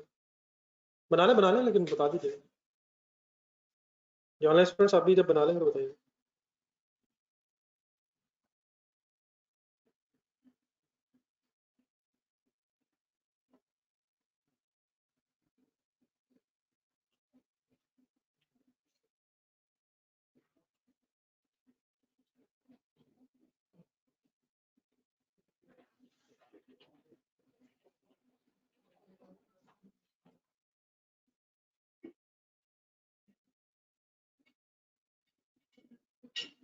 अगर कोई वर्ड नहीं पढ़ा जाए तो बता दीजिएगा, मैंने डिस्पेंसरी लिखा है भाई, उसको जरा बता दो।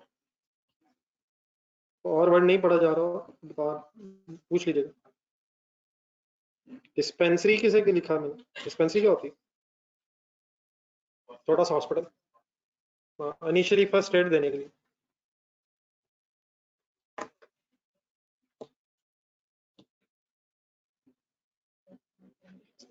जी नोट कर लिया।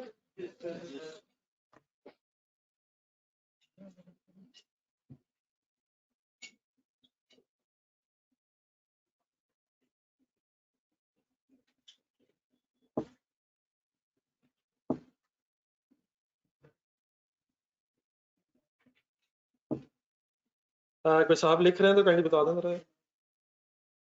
आप लोग लिख चुके?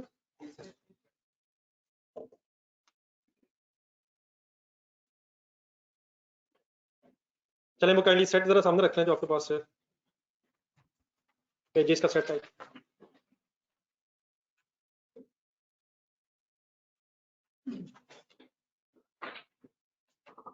चलें इस डिस्कशन की बेस पर चंद टर्मिनोलॉजीज और जरा पढ़ लें मेरे साथ, टर्म्स और देख लें। जी बेटा लिखिए आपने, ये फर्स्ट पैराग्राफ से स्टार्ट करें। सारा फोकस इस वक्त मैन्युफैक्चरिंग बिजनेस पे है, तो वो कहता है, लिखा हुआ ये हुआ, in such a business a factory in addition to head office, bracket underline कर अंदर। ये हेड ऑफिस जो होता है ना, मतलब बिल्डिंग सॉर्ट ऑफ है, उसमें दो फंक्शंस परफॉर्म किए जाते हैं, बिजनेस की एडमिनिस्ट्रेशन और सेलिंग डिपार्टमेंट्स, और एडमिनिस्ट्रेशन डिपार्टमेंट्स और सेलिंग डिपार्टमेंट्स हेड ऑफिस में होते हैं। लेकिन मैन्युफैक्चरिंग बिजनेस में हेड ऑफिस के साथ साथ और किस जगह की जरूरत पड़ेगी? फैक्ट्री की जरूरत पड़ेगी। पूरा सेंटेंस क्या है? In addition to, sorry, in a manufacturing business a factory in addition to the head office is needed to manufacture the goods. तो कौन से डिपार्टमेंट्स हेड ऑफिस में होते हैं? एडमिनिस्ट्रेशन डिपार्टमेंट्स और सेलिंग डिपार्टमेंट्स। जिस तरह ट्रेडिंग बिजनेस में रिक्वायर्ड है, उसी तरह मैन्युफैक्चरिंग बिजनेस में भी रिक्वायर्ड है। लेकिन मैन्युफैक्चरिंग बिजनेस में in addition to these two departments और कौन सी जगह भी रिक्वायर्ड है? फैक्ट्री भी रिक्वायर्ड है। बात समझ आ गई प्लीज? तो देयरफॉर क्या होता है? स्टेटमेंट ऑफ फाइनेंशियल पोजीशन जहन में लाएगी जरा, एसेट्स, लायबिलिटीज, इक्विटी। जिस तरह ट्रेडिंग बिजनेस में स्टेटमेंट बनेगी, उसी तरह मैन्युफैक्चरिंग बिजनेस में भी बनेगी। Statement of profit and loss, बाकी सारी स्टेटमेंट मैन्युफैक्चरिंग बिजनेस में एज इट इज बनेगी, जिस तरह ट्रेडिंग बिजनेस में बनती है। लेकिन एक एक्स्ट्रा स्टेटमेंट जो मैन्युफैक्चरिंग बिजनेस में बनती है, ट्रेडिंग में जरूरत नहीं है, उसका सेकंड लाइन में जरा नाम पढ़े। इन सच टाइप ऑफ बिजनेसेस, जब मैन्युफैक्चरिंग बिजनेस होते हैं, एक और स्टेटमेंट बनती है। क्या नाम लिखा हुआ है? Cost of goods manufactured. Statement के वर्ड्स पे जरा गौर करें जरा। कॉस्ट ऑफ गुड्स मैन्युफैक्चर्ड, इस स्टेटमेंट को बनाने का क्या मकसद होगा? ये वर्ड्स पे जरा गौर करें, words words words. Cost of goods manufactured, जो चीजें बनाई गई हैं उनको बनाने में कितनी कॉस्ट आई है, स्टेटमेंट में कैलकुलेट होगी। वो कैसे बनेगी वो मैं आपके सामने बनाता हूँ। लेकिन what is an extra statement in addition to the other statement जो सिर्फ मैन्युफैक्चरिंग बिजनेस में बनती है। Cost of goods manufactured business का कोई काम ट्रेडिंग बिजनेस में क्यों नहीं है? क्योंकि वहां चीजों ने बनना नहीं है, वहां तो सिंपली चीजों को खरीदना है। तो cost of goods manufactured statement is an extra statement जो सिर्फ किस बिजनेस में बनती है? बोला करें please. An extra statement, cost of goods manufactured statement is also prepared in addition to the statement of profit loss. तो अब हमने एक स्टेटमेंट बनानी इंशाल्लाह भी सीखनी है, लेकिन उस स्टेटमेंट को सीखने से पहले जरा कुछ डेफिनेशन मैंने 2-3 बता दी हैं, कुछ जरा और पहले एक लिस्ट ही पढ़ लगा। Cost of goods manufactured statement का फॉर्मेट वगैरह क्या होगा वो भी इंशाल्लाह डिस्कस करता हूँ, लेकिन ये टर्म्स जरा पहले पढ़ना है। 2 तो बातें होगी नहीं, 2-3 शायद। 3 टाइप्स ऑफ स्टॉक्स ढूंढने लाइन कौन कौन से हैं जी? पढ़े इसके आगे क्या लिखा हुआ है? अच्छा, इसका एक ऑल्टरनेट नाम लिखा हुआ है। रॉ मटेरियल को क्या कहते हैं? डायरेक्ट मटेरियल भी कहते हैं। ब्रैकेट पढ़े जरा।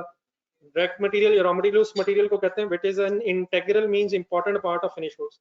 जिस चीज से फिनिश गुड्स ने बनना है उसे रॉ मटेरियल कहते हैं। मेक द थिंग सिंपल, ठीक है। शर्ट्स अगर बनानी है तो what is raw material?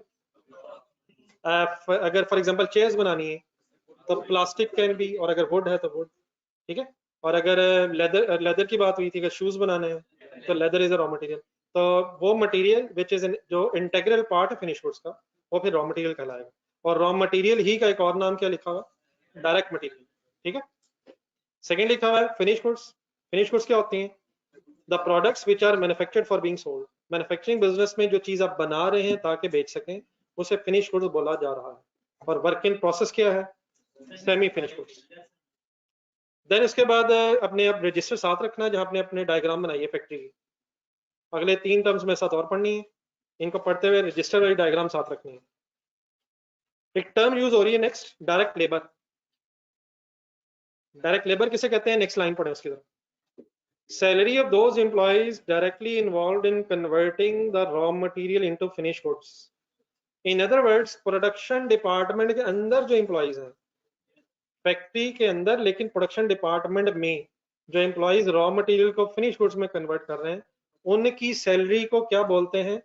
Direct labour. तो direct labour simply mean salary की बात हो रही है, लेकिन किस डिपार्टमेंट की सैलरी की बात हो रही है? प्रोडक्शन डिपार्टमेंट की सैलरी मींस जहां रॉ मटेरियल ने फिनिश गुड्स में कन्वर्ट होना, ठीक है। देन उसके बाद एक वर्ड है फैक्ट्री ओवरहेड्स। और से वर्ड सुनना है जरा मेरे। मैन्युफैक्चरिंग बिजनेस में ये जो फैक्ट्री आपने बनाई है, फैक्ट्री की डायग्राम देखो जरा।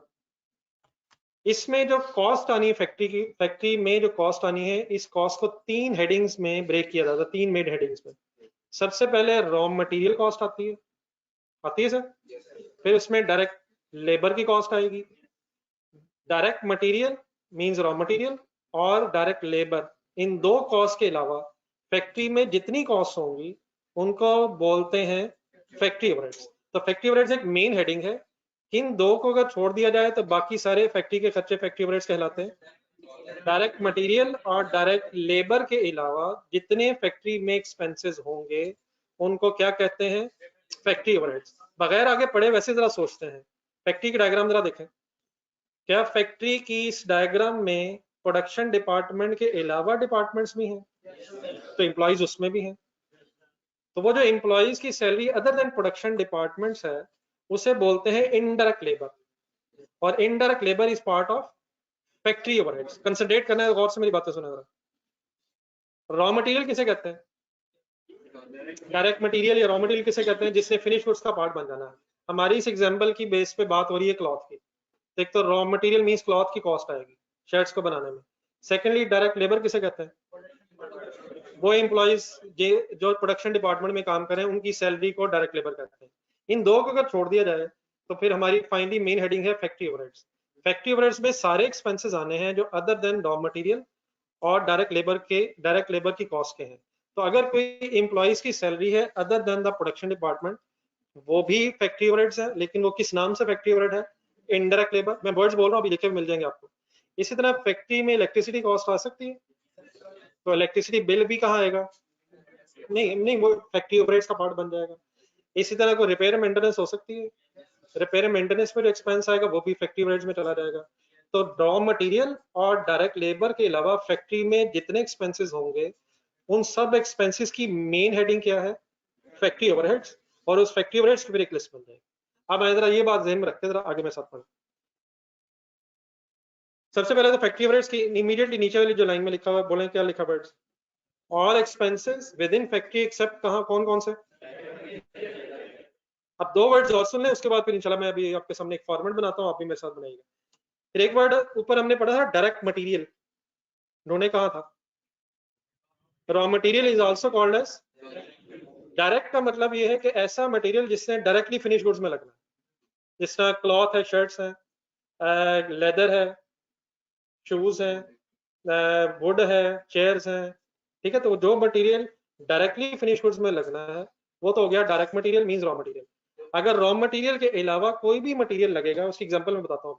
अगर रॉ मटेरियल के अलावा कोई भी मटेरियल फैक्ट्री में यूज होगा तो उसको फिर क्या कहेंगे, इनडायरेक्ट मटेरियल। उसे एक लाइन पढ़ना, जस्ट एक minute. Indirect material means any material other then क्या, तो उसकी एग्जांपल्स के तौर पे पढ़ना आगे। कोई क्लीनिंग मटेरियल है जिससे फैक्ट्री की सफाई हो रही है, या कोई oil and lubricants of machinery है, जिस तरह बाइक्स को रेगुलरली ऑयल उसका चेंज करवाना पड़ता है बाइक्स में, गाड़ियों में, इस तरह मशीनों पे मशीनों का ऑयल चेंज होता है, उस पर लुब्रिकेंट्स लगते हैं। तो ये जो ऑयल एंड लुब्रिकेंट्स है ये शर्ट्स पे लगने हैं तो वैसे खराब हो जाएंगे, तो इन्होंने किस पे लगना है। तो सबसे बेस्ट तरीका क्या है इनडायरेक्ट मटेरियल को समझने का, any material other than the raw material use in factory is called as indirect material. और फिलहाल उसकी दो एग्जांपल्स ध्यान में रखना है, बोले कौन कौन सी, cleaning material and oil and lubricants. जी आप कुछ कह रहे थे। वर्क इन प्रोग्रेस की परचेज कर लेते हैं। बेटा क्या मतलब हुआ यार, तो पहले हम वर्क इन प्रोसेस किसे कहते हैं वो सोच लेते हैं। वर्क इन प्रोसेस कहते हैं किसे, वो बंडल जो कंप्लीट नहीं, तो बेटा उसे बना रहे हैं हम, चीजें बन रही हैं और अभी बनी नहीं है, ये वर्क इन प्रोसेस। इसको खरीद लेने का क्या मतलब है, ऐसे जो कंप्लीट तो बेटा क्यों हम ऐसे खरीद रहे हैं, देखते हो फिर उसे हम इनिशियली रॉ मटेरियल क्या देंगे। जहां कहीं पड़ा है वो मुझे दिखा दीजिएगा। खरीदी तो जा सकती है, लेकिन हमारा मैन्युफैक्चरिंग बिजनेस में होगा काम क्या कि हम वर्क इन प्रोसेस नहीं शायद खरीद रहे होंगे, हम रॉ मटेरियल खरीद के वर्क इन प्रोसेस को फिनिश गुड्स में कन्वर्ट कर रहे होंगे। बाकी हमने जहां देखा मुझे फिर कल दिखा दें। जी इनडायरेक्ट मटेरियल बेटा समझ आ गया, जी समझ आ गया सर। देन आ जाए इनडायरेक्ट लेबर। इनडायरेक्ट लेबर मैंने अभी पहले ही बता दिया था, बताया मेरी तरफ देख के क्या बोला था मैंने। डायरेक्ट लेबर और इनडायरेक्ट लेबर दोनों सैलरीज है, दोनों सैलरीज हैं एम्प्लॉइज को जो पैसे देने हैं। डिफरेंस क्या है, प्रोडक्शन डिपार्टमेंट के एम्प्लॉइज की सैलरी डायरेक्ट लेबर है, और प्रोडक्शन डिपार्टमेंट के अलावा जो फैक्ट्री के अंदर एम्प्लॉइज हैं उनकी सैलरी इनडायरेक्ट लेबर कहलाती है। पढ़े जरा सेंटेंस का लिखा, salary of employees with in factory but outside the production department. For example यहाँ सिक्योरिटी गार्ड लिखा हुआ है, उसकी और एग्जाम्पल्स बताएं अपनी डायग्राम देखकर। क्वालिटी कंट्रोल डिपार्टमेंट में हो, सिक्योरिटी गार्ड्स हो, कैफेटेरिया में कोई हो, डिस्पेंसरी में लोग हो, किसके बाहर हो, किसके बाहर हो, प्रोडक्शन डिपार्टमेंट के बाहर जो भी है एम्प्लॉय को सारे, उनकी सैलरी सारी इनडायरेक्ट लेबर की क्लासिफिकेशन में आएगी। जी जी जो भी है, जो भी है किसके अलावा है, किसके अलावा जो भी है। नहीं बेटा प्रोडक्शन डिपार्टमेंट के अंदर जो एम्प्लॉइज हैं वो डायरेक्टली काम करें, बाकी जो क्वालिटी कंट्रोल वाले हैं वो भी सुपरवाइज कर रहे हैं। तो इसी तरह अगर हम देखें तो ये सिक्योरिटी गार्ड्स भी क्या कर रहे हैं, वो भी पूरी फैक्ट्री को सुपरवाइज कर रहे हैं। तो ये सारे डिपार्टमेंट्स इनडायरेक्टली प्रोडक्शन ही को सपोर्ट कर रहे हैं, लेकिन जो लोग डायरेक्टली गुड्स बना रहे हैं उनकी एक अलग क्लासिफिकेशन होगी है, और जो इनडायरेक्टली प्रोडक्शन को सपोर्ट कर रहे हैं वो इनडायरेक्ट सैलरी होगी। तो ये सैलरी फैक्ट्री की ही है और फैक्ट्री का एक्सपेंस है। सिर्फ दो क्लासिफिकेशंस हो गई हैं, कुछ लोग ऐसे हैं जो डायरेक्टली रॉ मटेरियल को फिनिश गुड्स में कन्वर्ट कर रहे हैं, उन्हें डायरेक्ट लेबर कह दिए, और जो उसके अलावा है जो डायरेक्टली रॉ मटेरियल को फिनिश गुड्स में खुद से कन्वर्ट नहीं कर रहे, जो उसको कन्वर्ट करने में हेल्प कर रहे हैं, वो फिर इनडायरेक्ट सैलरी। ठीक है, देन काइंडली जरा रजिस्टर खोलो। अब ये जो चंद एक टर्म्स आपके सामने आई हैं इनकी बेस पे एक स्टेटमेंट बनानी है हमने। क्या नाम आया था कहीं ढूंढ के बताएंगे ऊपर, तो हेडिंग लिखें kindly cost of goods manufactured statement. आधे से ज्यादा का सफा है फिर तो काइंडली शुरू कीजिएगा, वरना अगर थोड़ी सी लाइनें रहेंगी तो नेक्स्ट पेज से स्टार्ट कर लीजिएगा। एक पूरा पेज है चाहिए होगा, cost of goods manufactured statement.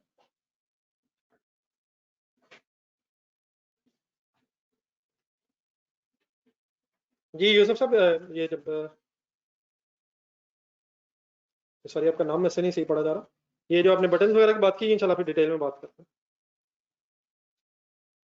Cost of goods examples बेटा भी आ जाएंगी। इनिशियली जो चंद एक बातें मैंने आपके सामने रखी हैं, इनकी बेस पर एक स्टेटमेंट थोड़ी सी स्टार्ट कर लें आप। Cost of goods manufactured statement. इस स्टेटमेंट की हेडिंग देख के काइंडली प्लीज अपने वर्ड्स में बताएं क्या मकसद है स्टेटमेंट का। कोशिश किया करें प्लीज, कोई ऐसी साइंस नहीं है।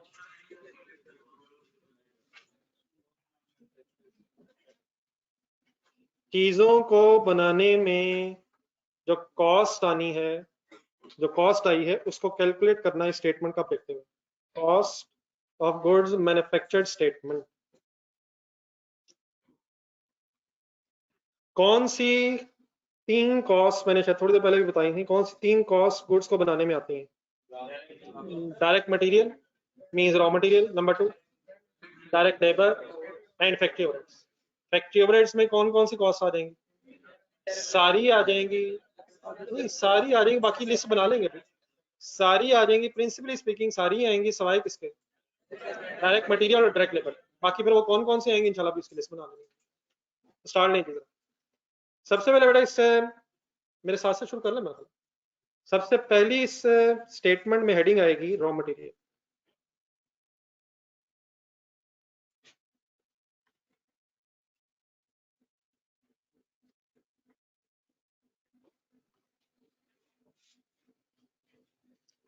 साथ जरा जहां जहां जरूरत पड़े और मैं कहूँ तो डायग्राम आपने रिलेट करनी है जरा, तो अपनी जरा डायग्राम देखें जरा। रॉ मटेरियल स्टोर रूम जरा ध्यान में लाएं। अब इस रॉ मटेरियल स्टोर रूम में अगर हम थोड़ा सा विजुलाइज करने की कोशिश करें तो opening stock of raw material भी हो सकता है, फर्दर परचेज भी रॉ मटेरियल की हो सकती है, यकीनन रिटर्न्स भी हो सकती हैं, रॉ मटेरियल रिटर्न। फिर then raw material issue to production. ये प्रोडक्शन डिपार्टमेंट में इशू होगा या सेल हो जाएगा? सेल तो फाइनली फिनिश गुड्स में होना। तो या इन अदर वर्ड्स इशूड का मतलब ये है कि जो रॉ मटेरियल प्रोडक्शन डिपार्टमेंट में कंज्यूम हो जाएगा। कंज्यूम का मीनिंग क्या होगा? यूज हो जाएगा, यूज्ड मटेरियल या कंज्यूम मटेरियल। और फिर closing stock of raw material भी हो सकता है। अब आपसे मेरा क्वेश्चन ये है, जरा डायग्राम रखना सामने। क्या जो रॉ मटेरियल परचेज हुआ है वो हमारा एक्सपेंस होगा, या जो रॉ मटेरियल इस्तेमाल हुआ है वो हमारा एक्सपेंस होगा? मसलन लेट्स अज्यूम 5 लाख रुपए का रॉ मटेरियल खरीदा और इस अकाउंटिंग पीरियड में सपोज 4 लाख रुपीस का रॉ मटेरियल यूज हुआ है। तो जो रॉ मटेरियल 4 लाख रुपीस का यूज हुआ है वो एक्सपेंस है, जो 5 लाख रुपीस का परचेज हुआ है वो एक्सपेंस है, या जो 1 लाख रुपए का रॉ मटेरियल बच गया वो एक्सपेंस है? यकीनन परचेज तो 5 लाख का हुआ है, लेकिन जो 1 लाख का बच गया है वो तो शायद अभी क्लोजिंग स्टॉक है, और क्लोजिंग स्टॉक है तो एसेट है, वो जब अगले साल इस्तेमाल होगा फिर एक्सपेंसेस में जाना चाहिए। तो 4 लाख का जो रॉ मटेरियल कंज्यूम है वो हमारा एक्सपेंस है। समझ आती है सर? मसलन फॉर एग्जांपल अगर आपने कोई एक सिंपल एग्जांपल, अगर आपने कोई पेन का बॉक्स लिया हो, अकाउंटेंट बन के जरा सोचो 10 पेन है उसमें, तो जैसे ही आपने वो बॉक्स लिया है क्या वो एक्सपेंस हो गया? फॉर एग्जांपल वो अगर 500 रुपए का आया तो फिलहाल माशाल्लाह आपका एसेट है यार, सोचें जरा। अब वो कब एक्सपेंस बनेगा आपका? जैसे जैसे आप एक पेन यूज करेंगे वो इंशाल्लाह खत्म हो जाएगा, फिर दूसरा शुरू करेंगे वो इंशाल्लाह खत्म हो जाएगा, जितने बच्चे होंगे वो भी क्या होंगे? समझ आ रही मेरी बात? इस तरह अगर कोई कार्ड नहीं, पता नहीं अब वो होता भी है वैसे जमाना भी नहीं, वो जो मोबाइल का कार्ड होता है चार्जिंग कार्ड, तो जब आप एज इट इज वो कार्ड लेंगे तो उस वक्त वो क्या है? अभी एसेट है। कब एक्सपेंस होगा? जब वो 10-15-20 मिनट बाद इस्तेमाल हो जाएगा। नहीं, ज्यादा टाइम लग जाएगा। नहीं, जब वो इस्तेमाल चीजें इस्तेमाल होने से एक्सपेंस आउट होंगी या परचेज करने से एक्सपेंस हो जाएंगी? सोच लें, एक मिनट सोच लें, तसल्ली सोचो। जब चीजें खरीदेंगे उस वक्त एसेट है, हाँ जब इस्तेमाल हो जाएंगी या होती जा रही होंगी उस वक्त फिर हमारे एक्सपेंस में ट्रांसफर हो जाएंगी। तो सबसे पहले रॉ मटेरियल की हेडिंग में हम कैलकुलेट ये करेंगे कि what is the cost of raw material consumed. ये कंज्यूम वर्ड बार बार आना है। What is the meaning consume? Consume जो इस्तेमाल हुआ। तो सबसे पहले इस हेडिंग में क्या कैलकुलेट होना? Raw material consumed. और उसका क्या तरीका हो सकता है, पहले मैं वैसे आपके साथ डिस्कस करता हूँ, आप भी सोचूंगा। अगर मैंने रॉ मटेरियल कंज्यूम की अमाउंट कैलकुलेट करनी है तो स्टार्टिंग पॉइंट हो जाएगा मेरा opening stock of raw material, let's assume 2 lakh, बाकी मैं फिगर्स बाद में लिखता हूँ। 2 लाख रुपए का suppose opening raw material available है, परचेज हुई है सपोज 7 लाख, प्लस हो जाएंगे माइनस हो जाएंगे? 2 लाख का पड़ा था, 7 लाख का और आ गया, टोटल 9 लाख रुपए का हो गया। लेट्स अज्यूम 1,50,000 रुपीज का रॉ मटेरियल क्लोजिंग बच गया। तो अगर इसे ओपनिंग प्लस परचेजेस में से मैं क्लोजिंग रॉ मटेरियल माइनस कर दूं तो मेरे पास क्या चीज कैलकुलेट हो जाएगी? 2 लाख का पड़ा था, 7 लाख का और खरीदा, टोटल 9 लाख रुपीज का हो गया था। अगर 1,50,000 रुपीज का रह गया है, कैलकुलेट कर लें तो वैसे, या कैलकुलेटर अगर है तो 7,50,000 का फिर रॉ मटेरियल कंज्यूम हुआ का मतलब प्रोडक्शन डिपार्टमेंट में गया होगा। असूलन तो 9 लाख रुपए का मटेरियल होना चाहिए था, लेकिन अगर 1,50,000 रुपीज का रॉ मटेरियल रह गया तो कितना रॉ मटेरियल फिर आपने यूज कर लिया होगा, वो हम एक बैलेंसिंग फिगर के तौर पे कैलकुलेट कर सकते हैं।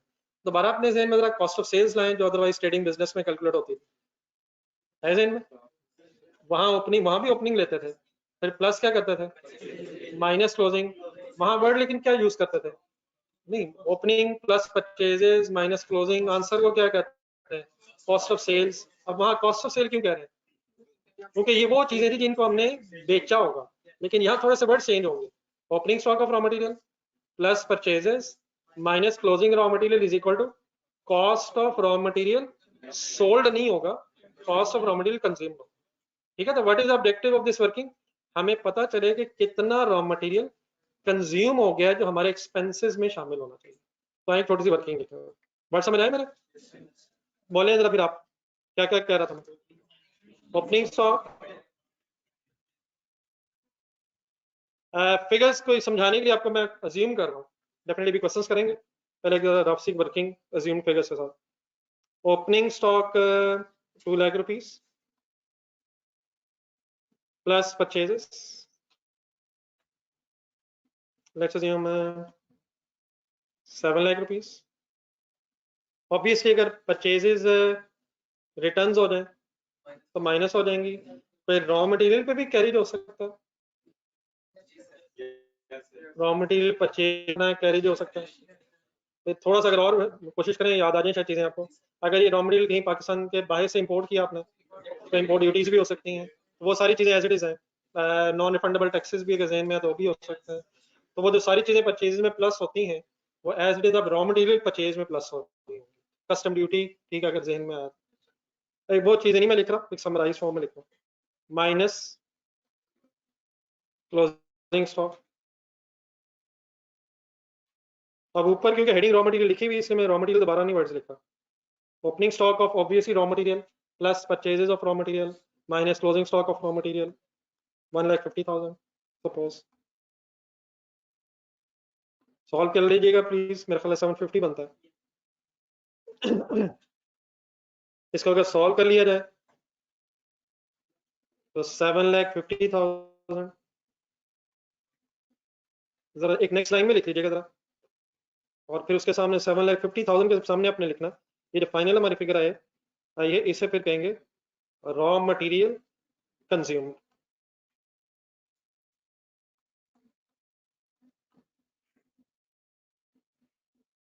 ऑब्वियसली उसके नीचे भी अगर आप लिखना चाहे तो लिख सकते हैं, जरा अगर सामने रख लेंगे तो मैं जरा फॉर्मेट जरा थोड़ा सा तरतीब से बन जाएगा। इसलिए पहले रिक्वेस्ट मेरी थी कि देख लिया करें, लेकिन शायद मैंने खुद ही कहा था कि लिखें, लेकिन ये वर्ड्स बहरहाल पूरे लिखेगा रॉ मटेरियल कंज्यूम्ड। तो what is the way to calculate? अगर आपसे कहूँ कभी कि रॉ मटेरियल कंज्यूम्ड कैलकुलेट करें तो आप क्या क्या ढूंढा करेंगे? बोलना बोलना। Opening stock of raw material plus purchases of raw material, बाकी चीजें अगर मिल जाएंगी तो ठीक है, otherwise closing stock of raw material to get the raw material consumed. Obviously consumed means हम यूज्ड भी कह सकते हैं, कर लें जरा लिख लो स्लैश करके लिखना, रॉ मटेरियल कंज्यूम्ड या यूज्ड। तो फाइनली 7,50,000 का इसका मतलब मेरी इन फिगर्स की बेस पे रॉ मटेरियल हमने इस्तेमाल किया होगा अपने इस अकाउंटिंग पीरियड में गुड्स को। Any confusion?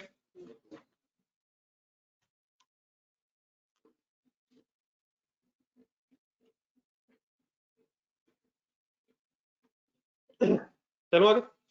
सेकंड बेटा इसके बाद हेडिंग फिर होगी डायरेक्ट लेबर। ये वही वर्ड्स आने हैं जो अभी आपने पढ़े हैं, लेकिन मैं अब उसका एक फॉर्मेट बता रहा हूँ, मतलब किस सीक्वेंस में हमने चीजें ढूंढनी है। सबसे पहले रॉ मटेरियल कंज्यूम, और आफ्टर रॉ मटेरियल कंज्यूम फिर क्या ढूंढा करेंगे, बोल दें यार, डायरेक्ट लेबर। डायरेक्ट लेबर किसे कहते हैं, बोले अपने आप को जरा सही याद करवाएं जरा। सैलरी है ये, direct labour simply mean salary की बात हो रही है, लेकिन किन एम्प्लॉयज की सैलरी की, जब प्रोडक्शन में इन्वॉल्व है। तो लेट्स अज्यूम इनकी सैलरी 8 लाख रुपीज है।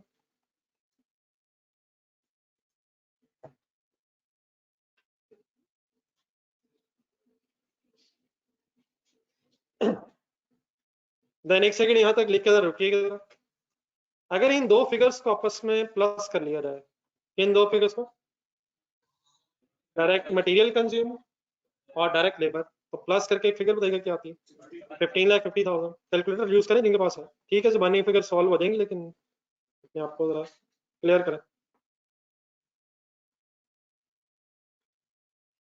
अगर रॉ मटेरियल कंज्यूम्ड और डायरेक्ट लेबर को आपस में प्लस कर लें, जो तो कर लेंगे, तो जो प्लस करके फिगर आएगी उसको कहा जाता है प्राइम कॉस्ट।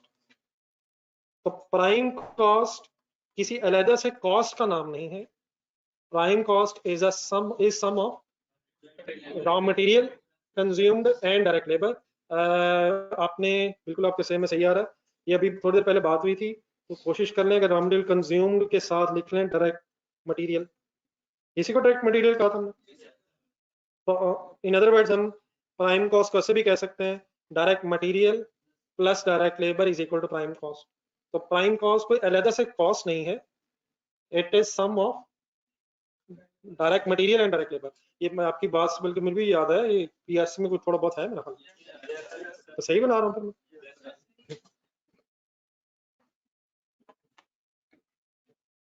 लेकिन आप भी आप सही बताइएगा।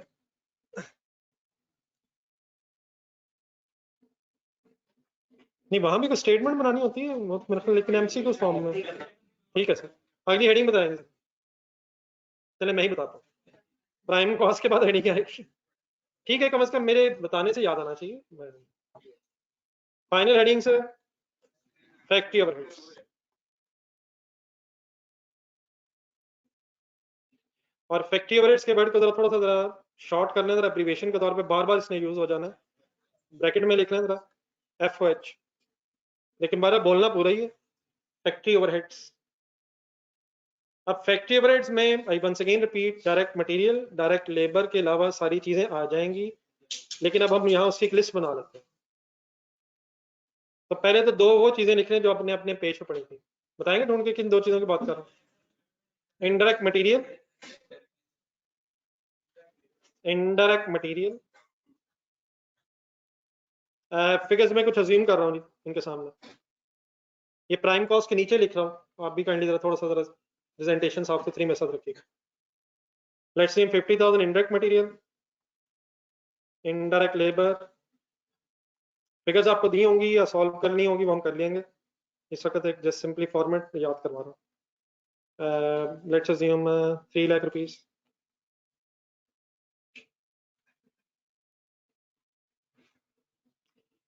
बाकी अब इसके अलावा भी मैंने चंद एक एग्जांपल्स दी थी, तो कोशिश करें आप भी। रेंट, अगर फैक्ट्री रेंट पे है तो, अच्छा ये अंडरस्टूड है कि फैक्ट्री ओवरहेड्स में आने सारे फैक्ट्री के एक्सपेंसेस हैं। Rent of factory, let's assume अगर है तो 1,50,000 suppose. Insurance of factory assets, utility bills, electricity water gas, लिखते जाए साथ साथ। सपोज 2,50,000 फिगर्स मैं अज्यूम कर रहा हूँ।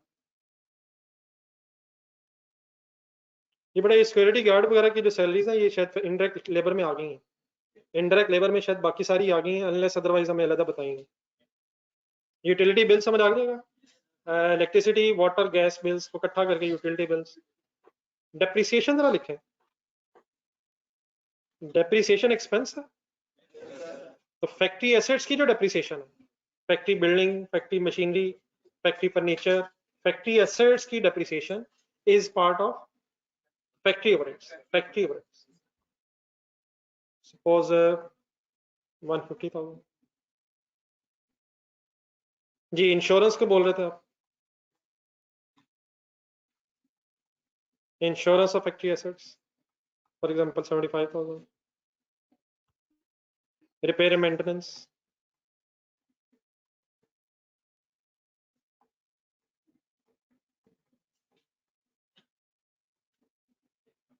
रिपेयर एंड मेंटेनेंस किसकी? हाँ जी, फैक्ट्री एसेट्स. ये जो गुड्स को बनाने की कॉस्ट है ये फैक्ट्री के अंदर बेटा इंकर होनी है, और हम उसी फैक्ट्री में जो इंकर हो रही है बस उसको एक प्रॉपर फॉर्मेट में लिस्ट डाउन चेक कर रहे हैं. ठीक है जी. एक्सेट्रा इसके अलावा भी चीजें हो सकती हैं, जस्ट एक थोड़ा सा मैंने आइडिया शायद दिया. कैलकुलेटर पकड़े जरा. एक फैक्ट्री ओवरहेड्स का अलग से अपने टोटल करना जरा. अगर आज कैलकुलेटर नहीं भी है तो काइंडली प्लीज होना चाहिए.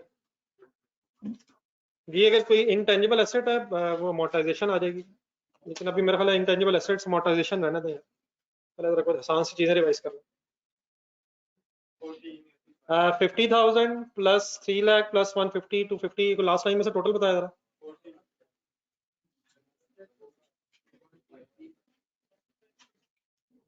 लास्ट लाइन में भी टोटल होगा यार.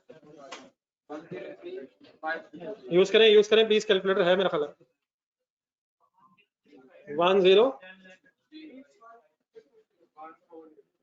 10 सही सॉल्व कर लो यार. तो लास्ट लाइन में से फाइनल करेगा यार. 1035 भाई बता रहे हैं. चेक करें सारे. ये पहला 50 है यार ऊपर. नहीं 5 लाख मेरा ख्याल है कॉमा मेरा थोड़ा सा आगे हुआ है. 50,000 है. 50,000 1035. कोई नहीं, चेक कर लेना. 1035 000 करें जी final.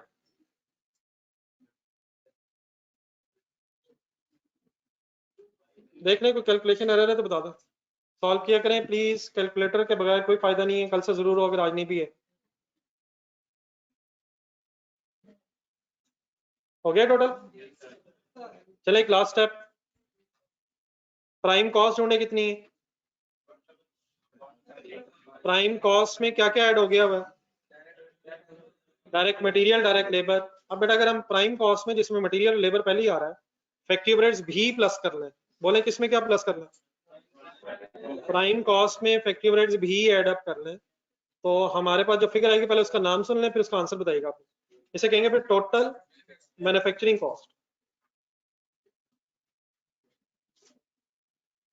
Total manufacturing cost is sum of, बोले बोले बोले, prime cost plus factory overheads.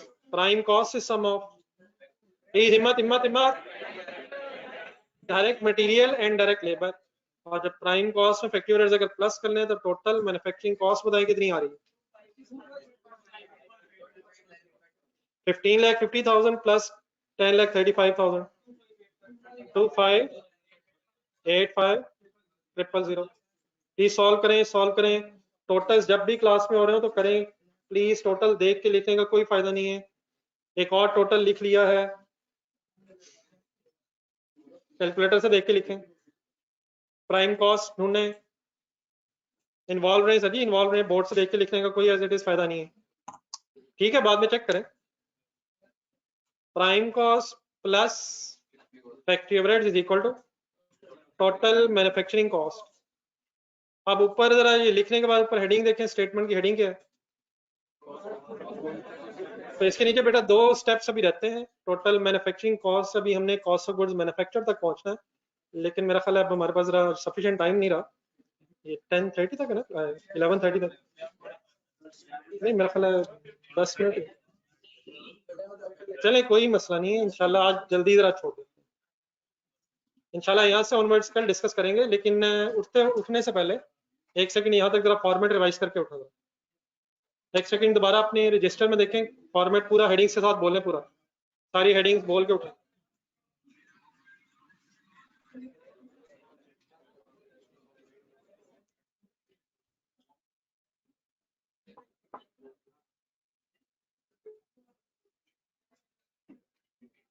साथ वाले को नहीं प्लीज सुनाना, खुद सुनाना है. मुझे सुना देगा, किसी और को सुनाना.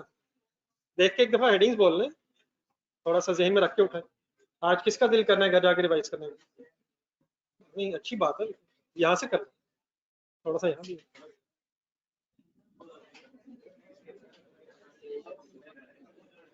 कोई कंफ्यूजन अगर किसी की है काइंडली। चले कल इंशाल्लाह कोशिश करेंगे कि 9:45 टाइम पे क्लास स्टार्ट हो जाए। आप लोग भी प्लीज टाइम पे आइएगा। अल्लाह हाफ़िज़। यहीं से डिस्कशन स्टार्ट करेंगे इंशाल्लाह। ठीक है ऑनलाइन स्टूडेंट्स, आपका तो नहीं कोई क्वेश्चन रहेगा?